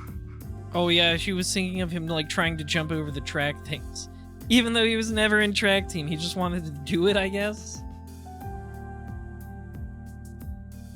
Thank you for the clip, Maynos. It was very funny, it made me laugh. Telling me to forget about it, Tosaka sips on her orange juice. Orange juice. I'll forget it if she tells me to. When she calls me Emiya instead of Shiro, half the time she's making a sarcastic remark, and the other half is when she's saying something important. I'm sure this one was the latter. After a month of her grueling Magecraft course, I'm starting to finally notice Tosaka's habits. にしてもあっという間だったな。 Yeah, I've never tried to make a clip on mobile, but knowing Twitch Mobile, I'm sure they make everything a fucking pain. 聖杯戦争が終わって、シロが私に弟子入りして。Yeah, that's what we're calling it, an apprenticeship. なんかこの分じゃ1年なんてすぐに過ぎ去るわね。 It's been a month since I started learning Magecraft from Tosaka in hopes of becoming stronger. I've been putting in hard work and tossed around by Tosaka's malicious nature, so it was a whirlwind, but it went by quickly. This past month seemed long, but felt fast. So then, a year might go by as quick as spring break. 1年か。その頃には Yeah, his dad didn't teach him a damn thing. She's trying to teach him how not to be as useless as Archer. そうね。この教室は今日限りの教室で、4月になったら新しい教室になる。それと同じで、1年後には違う場所に行くことになるんでしょうね。Tosaka holds her knees and blankly looks out the window, still looking down at the campus. 違う場所か。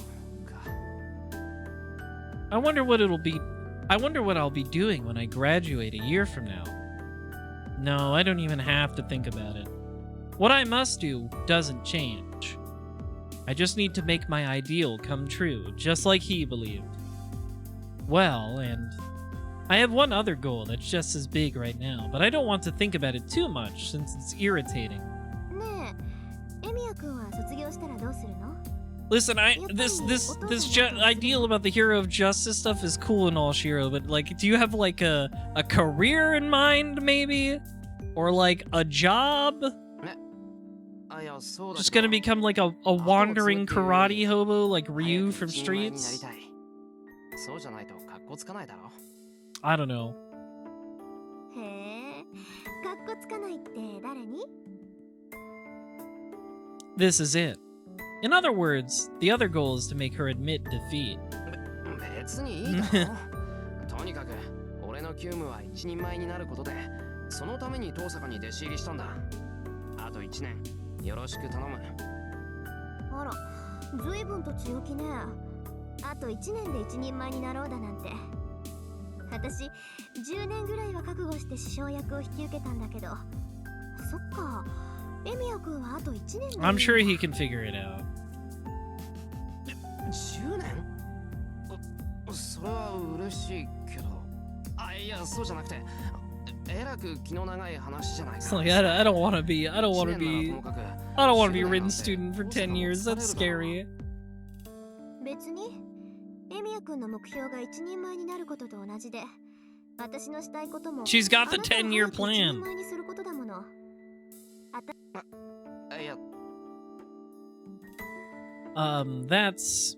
I couldn't ask for more, but... けどそれも無理かな。エミヤ君、お父さんの後を継ぐんでしょ？なら卒業した後もずっとこの町にいるってことよね。そうだけど、そういう遠坂はどう Didn't your dad travel a lot too? I mean, if you want to succeed him, you can do that. 遠坂だってこの町から離れられないんじゃないのか。私は卒業したらロンドンに行く Oi! London town! 今回の件で魔術協会から推薦も取ったし、試験なしで入学させて She's くれ going る to らしいわ。 magic college in London. ロンドンって魔術協会の総本山のあのロンドン。ええ、冬季の街じゃ限界があるし、5年ぐらいは時計 The 塔で clock 勉強しようか tower. なって。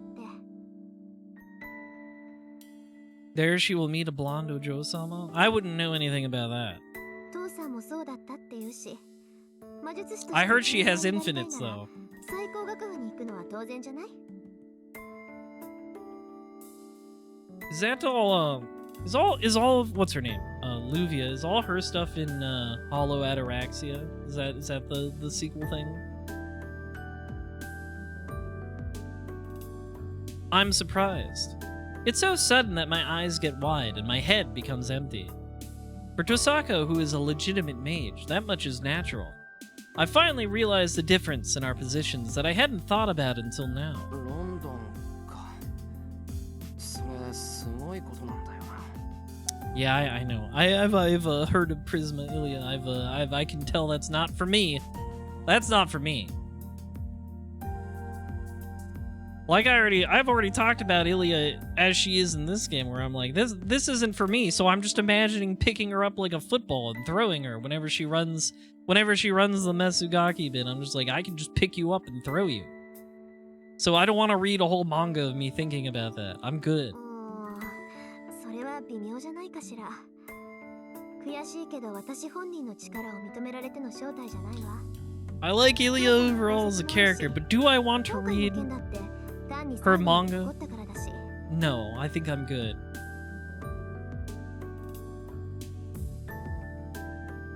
She says it casually, but it must be impressive after all.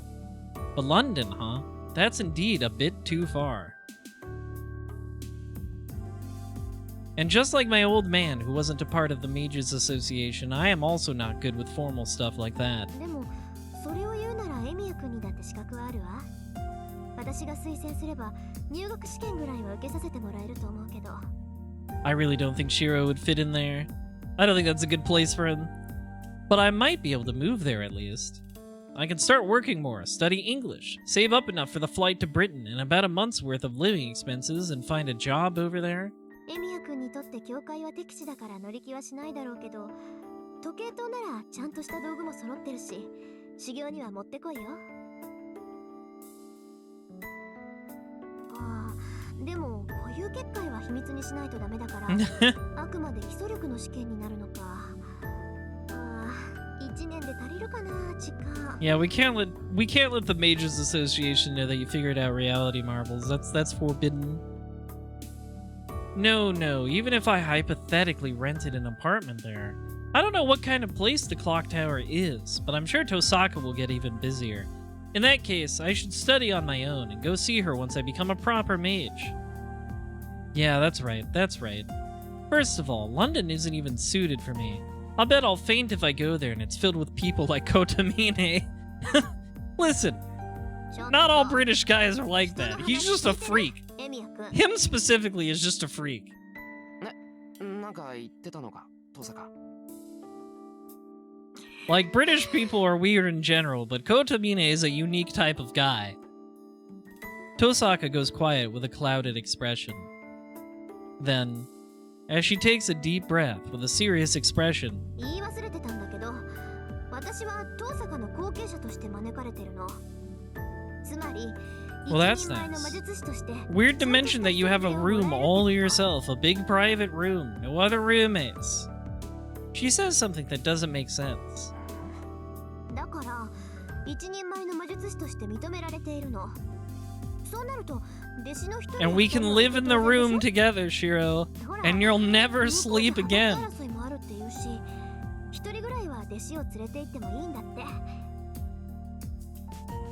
Tosaka glances at my face. それは。 Even if I'm thick-headed, I can at least tell what Tosaka is trying to say. In other words... そうよ。世話係としてなら、身内一人ぐらいは無条件で連れて行けるみたい。それなら、 well, that's 試験を nice. 受けることもないし、学費も何もかも免除になるわ。まあ、 That's quite a good deal. だけど、教会には属さないっていうそんな役回りになっちゃうんだけど。 Color returns to my mind that went white. No, I force color back into it and mobilize it. What Tosaka is saying, I rack my brain and absorb myself into weighing my options that I have a year from now. I must look funny being flustered as Tosaka is giggling. I refuse to be manipulated by your magic words, witch. 言いたいことはそれだけ。私はロンドンに行くけど。 She looks softly at me. Tosaka looks at me with a mischievous expression.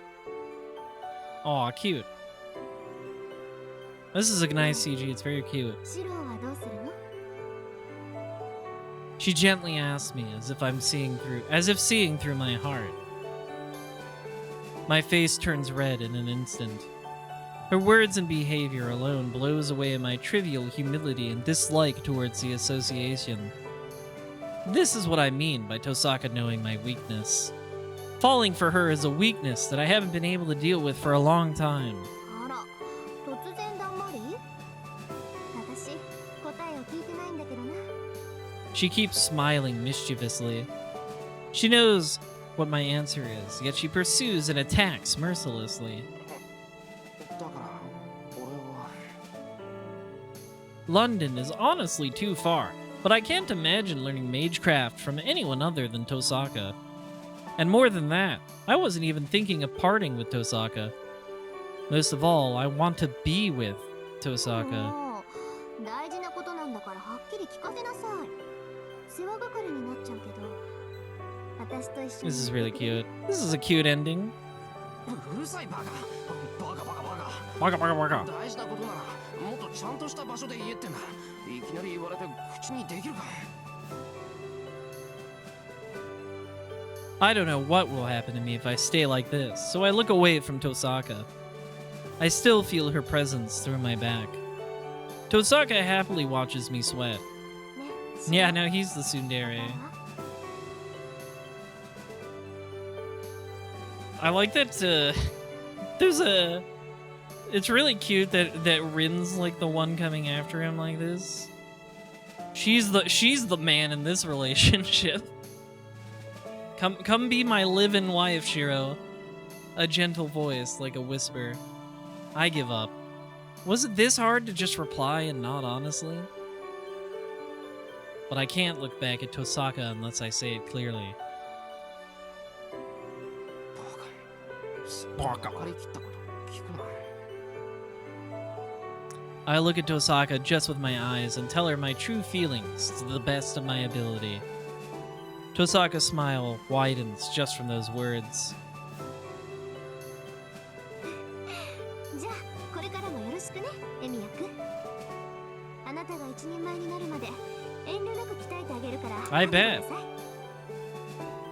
そっちこそ言っとくけど本気にしたぞ。こうなったら一人前になるまで That's right, ちゃんと面倒 Julie 見て Graham. You're absolutely correct. That's what makes this so cute. もちろん白を真人間にして思いっきりハッピーにするのが私の野望なんだから。ロンドンに連れてくぐらいで値を上げられちゃたまらないわ。 I don't know where her previous cuteness went. Tosaka says with her confident smile and jumps off of the desk. The sun should set soon. Spring break will end, it'll become April, and another year should pass by quickly. We will part with the scenery until then. After a year, I will be spending my last moments of student life with Tosaka like this. 帰りましょう。今夜はエミヤくん家で賑やかに晩ご You're 飯をする cooking, んだから。 bitch. Make me dinner, wifey. We leave the classroom without any regrets. I hear the liveliness of the athletic clubs from the schoolyard. Their shouts are distant and remind me of a sword fight from some time ago. I can't stay in the same place forever. Tosaka and I will be going to a different place a year from now. It should be a while until I find out whether this is the right choice or not. I recall that red figure just once. Neither this classroom nor that sword fight will change. Everything is the same. An illusion like a mirage that disappears if one turns around. But I can get there if I aim high. I will definitely catch up to his back with Tosaka's help. So I'll come up with an answer at that time. The sound of swords echoing in the distance. Using that as a guide, I will eventually reach that place.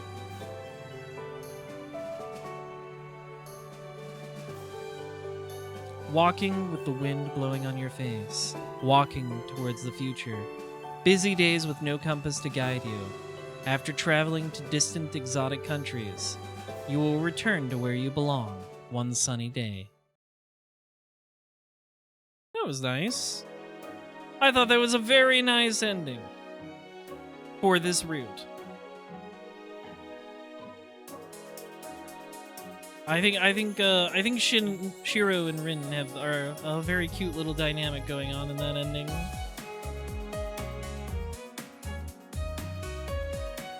She stole him from Issei. That's so sad. Can you believe it?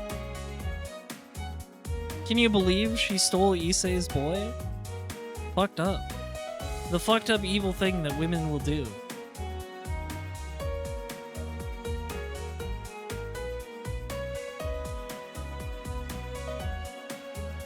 Yeah, I think it's fun that Shiro and Rin's ending is a little more upbeat, right? Together, by being together, they can kind of help Shiro not become so bitter as Archer, right? Like, Archer's whole thing is that, like, he became that way because he kind of ended up alone. It's the admittance that Shiro's ideal is only possible if he has people helping him out. which I think is nice in the end. Yeah, I how do I put this? Even though that ending there in the classroom is pretty explicitly romantic, I don't know. I don't really get a lot of like. I guess it's just the nature of like the tsundere and like just the casual way Rin talks and stuff. But I don't get like they're a couple from them. I get they're kind of like a partnership almost in a different way that Shiro and Saber are as a romantic pairing, which makes it very cute though.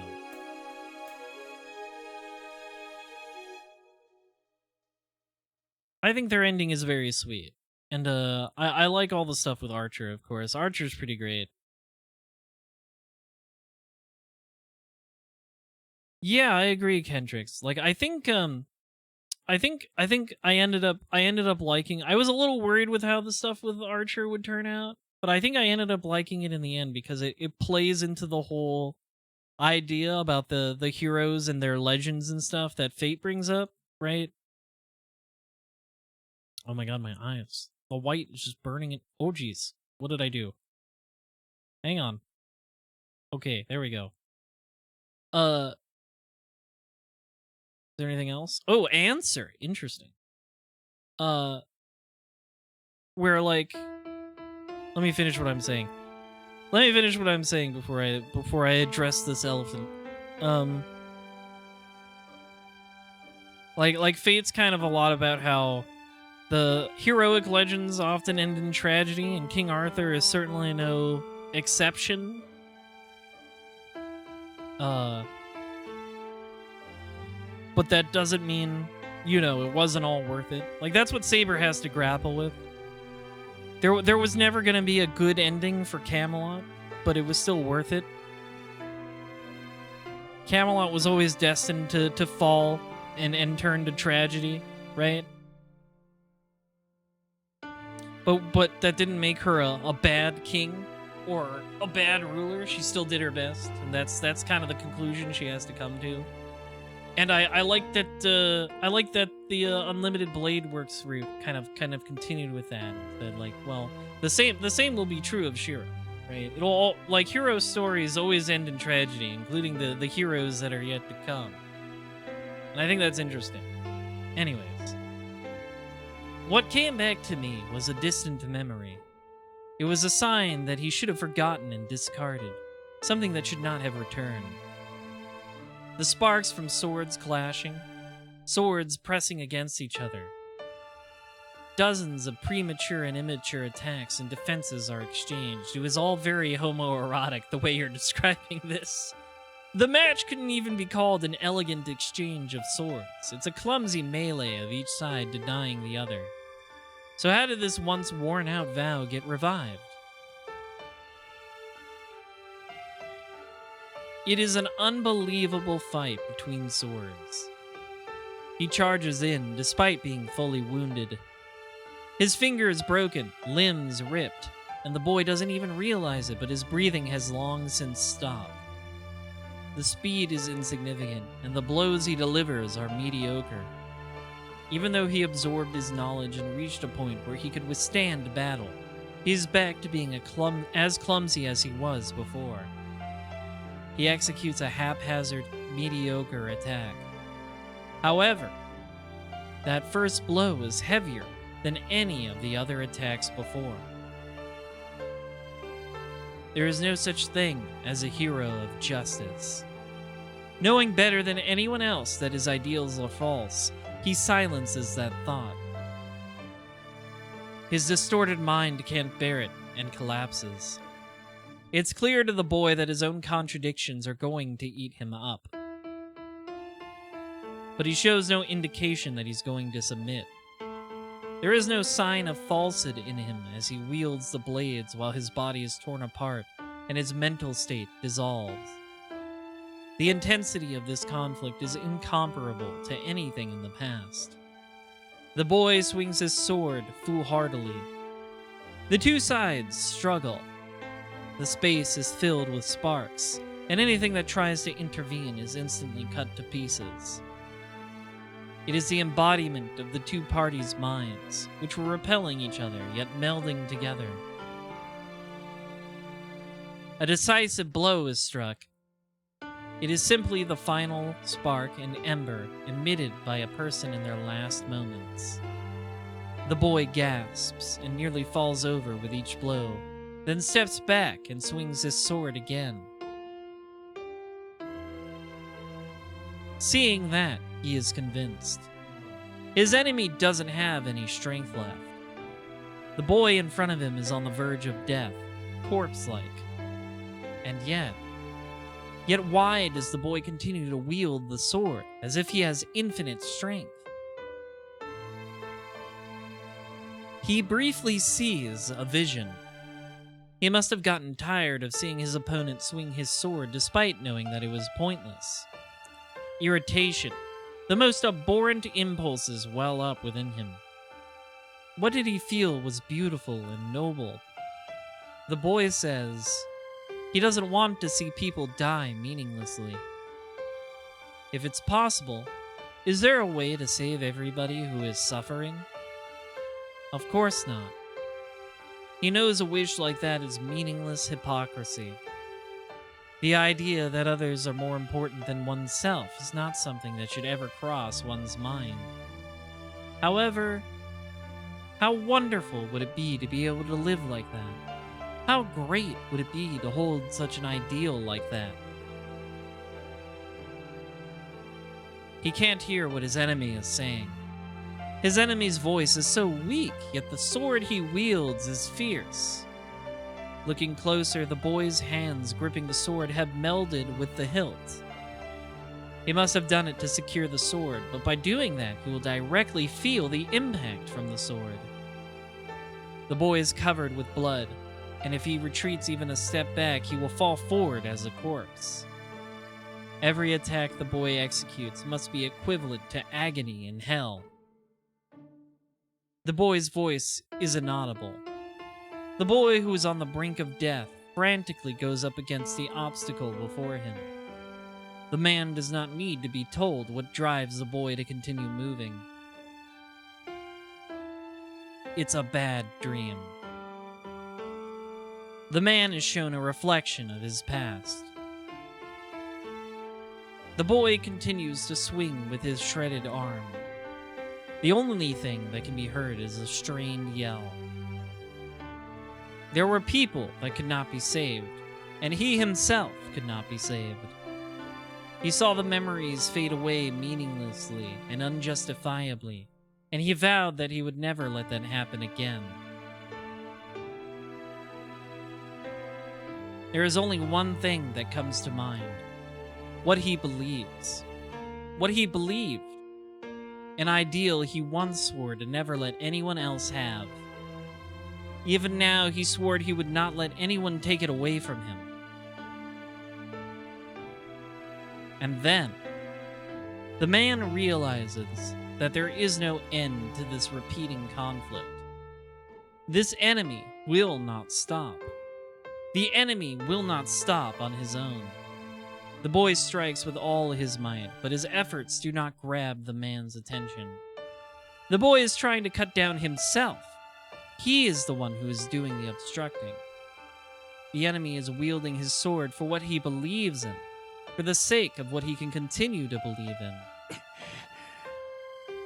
Realizing that, the man gnashes his teeth. He sees the boy keep fighting, even if he knows he can't win, even if he knows there's no point. That is the exact mistake the man once made. But then, why? Why does he keep looking at that boy straight on? The high-pitched sound of metal. The attack finally gets parried. The opponent should never have been able to block the attack, but he repels the man's attack with all his might as if it were natural. The mirror shatters. He's not that strong. He's not at all strong. The way he looks when he fights is ugly, and it's beyond appalling. But that sight, who in this world could laugh and scorn him for that? He holds his breath. The enemy flicks his sword and resheaths it in a single large stance. This will be the final attack. Will he be able to stand any longer with his wounded body and fading spirit? He will. The boy overcame those extreme limits 10 times already. Then, even if the man prevents this incoming attack, the enemy in front will surely not stop. He wields his sword as he crumbles to the ground, but his eyes, they're looking straight at him. Briefly, he sees a familiar dream. This dream, who thought of it? And who passed it down to whom?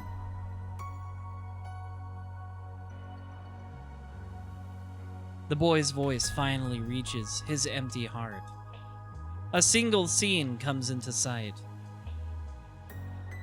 What an ugly, obsessive, false sense of goodwill. A beautiful, struggling ideal. The final blow comes. But the man does not see the sword that is about to pierce his chest. That is the only thing that motivates the boy. Even if his heart is fake, the beauty of what he believes is real. And that's something that can't be faked. That was the only thing the man could be proud of. The thing that was once his own strength. The boy tries to complain with a crushed throat. He wants everyone to be happy. That's right. There was no way to turn back from the very beginning. Because this dream is, without a doubt. Countless sins and mistakes were committed by his hands. There was no way to atone for them other than to curse and eliminate himself. His blood-soaked hands were proof he would never be forgiven. And yet, his gaze is straight. Mistakes and lies. He shakes off everything that pierces him, and he continues to run without stopping. The battle ends in victory. The steel, the pain that pierces his chest, will not pardon his sins. To a man who curses himself, salvation will never come. But he gains a small answer. The answer will only last until he fades once again. It's a minute and meaningless one that will be forgot the next time he is summoned. There's nothing to feel remorse over. It's something that has already been established, something that the boy will spend the rest of his life building. There is only one thing that comes to mind. There is regret. He doesn't know how many times he wished to start over. This conclusion and ending, Emiya will continue to curse it forever. And yet... それでも俺は間違えてなどいなかった。 Ah, good old Sore demo. There's nothing to talk about. The boy will stay, while the man will go. The only thing that remains in memory will be the exchanged blows.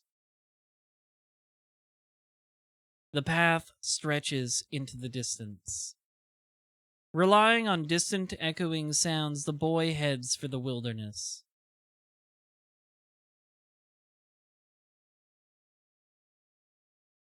Finn. I'm very curious about what Archer will be like in the Heavens Feel route. I don't know. Maybe he won't even be in it. This is just a guess. Wow, that was a nice ending. The message reached Archer a little too late, but at least he understood in the end, I guess. I ended up liking that route. I'm gonna be maybe a bit controversial here and say I think I like the Fate route a bit more.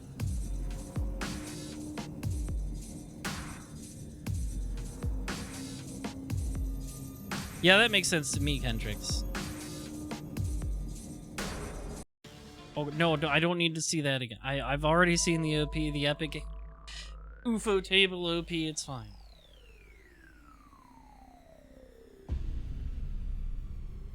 Yeah, I assume that's what they mean by, like, it was not something Shiro created. It was just always there inside of him. Probably because the sheath got put in him, yeah. Because Avalon got put in him when he was a baby, he got access to every sword ever made, I guess. On account of Avalon being like the sheath for every sword. Something like that. That was pretty neat. That was good. It did have hype moments and aura. But like I said, I am a sucker for bittersweetness. And there is a tinge of that with Archer's fate and all that. But,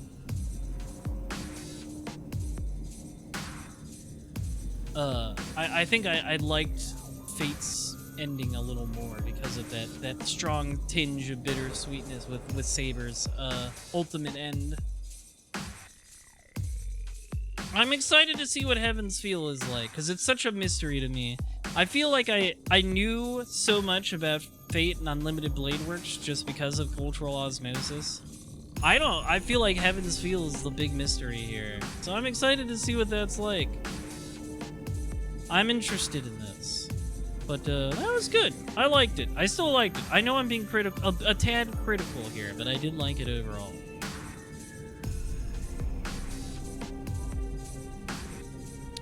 I did like it overall. I think I ended up being more okay. You know, this is the thing I said I was worried about. I think I ended up being more okay with like the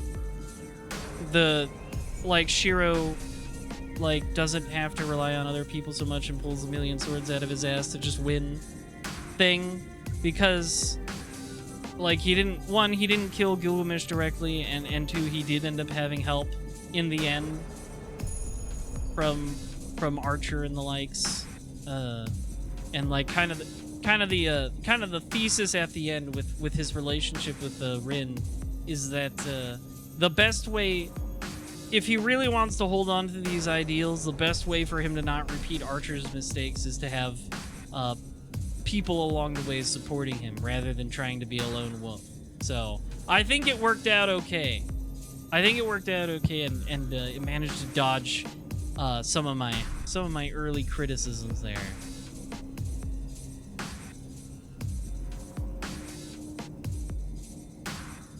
Yeah, exactly. Having somebody like Rin supporting him, I think is a good way for that whole thing to work out. It's okay to do your stupid hero of justice bullshit as long as you have somebody to return to go home to. That was nice. That was good. I liked it overall. I'm excited to see the Fate route, but we're gonna say goodbye to Fate for now. I'll probably take another break, like I did between Fate and Unlimited Blade Works. I have to take at least a week's break, henchmans, because as I remind you, Survivathon is next week. Please show up for Survivathon. I'm very excited for it. It's gonna be a lot of fun. Working for a great cause. We're gonna play a ton of classic Resident Evil games. I'm very much looking forward to it, and I hope you are all too. So yeah, it's gonna be great. I'm really looking forward to it. I think we're gonna have a lot of fun. But yeah, Heaven's Feel will start eventually. There will probably be a gap of like at least a few weeks, just getting some others, just playing some other stuff. We'll see. In the meantime, let's raise the monitor. Henchbuns, thanks for joining me for Unlimited Blade Works. It certainly did have hype moments and aura. It sure did. There was both of these. I wonder if Gilgamesh will get another stupid outfit in the next route. Who can say? We'll have to find out. We'll have to find out if Gilgamesh Drip will return. In the meantime, let's find somebody to raid. Let's raid Matobi. Looks like they are playing some Dragon Quest. Gotta love some good old-fashioned Dragon Quest. They're also gonna be one of the guests in the Survivathon. So look forward to seeing them on this stream in a couple days. Have an excellent night, Hedgebuns. I will see you all on Tuesday for the beginning of Survivathon. Have a good night, everybody.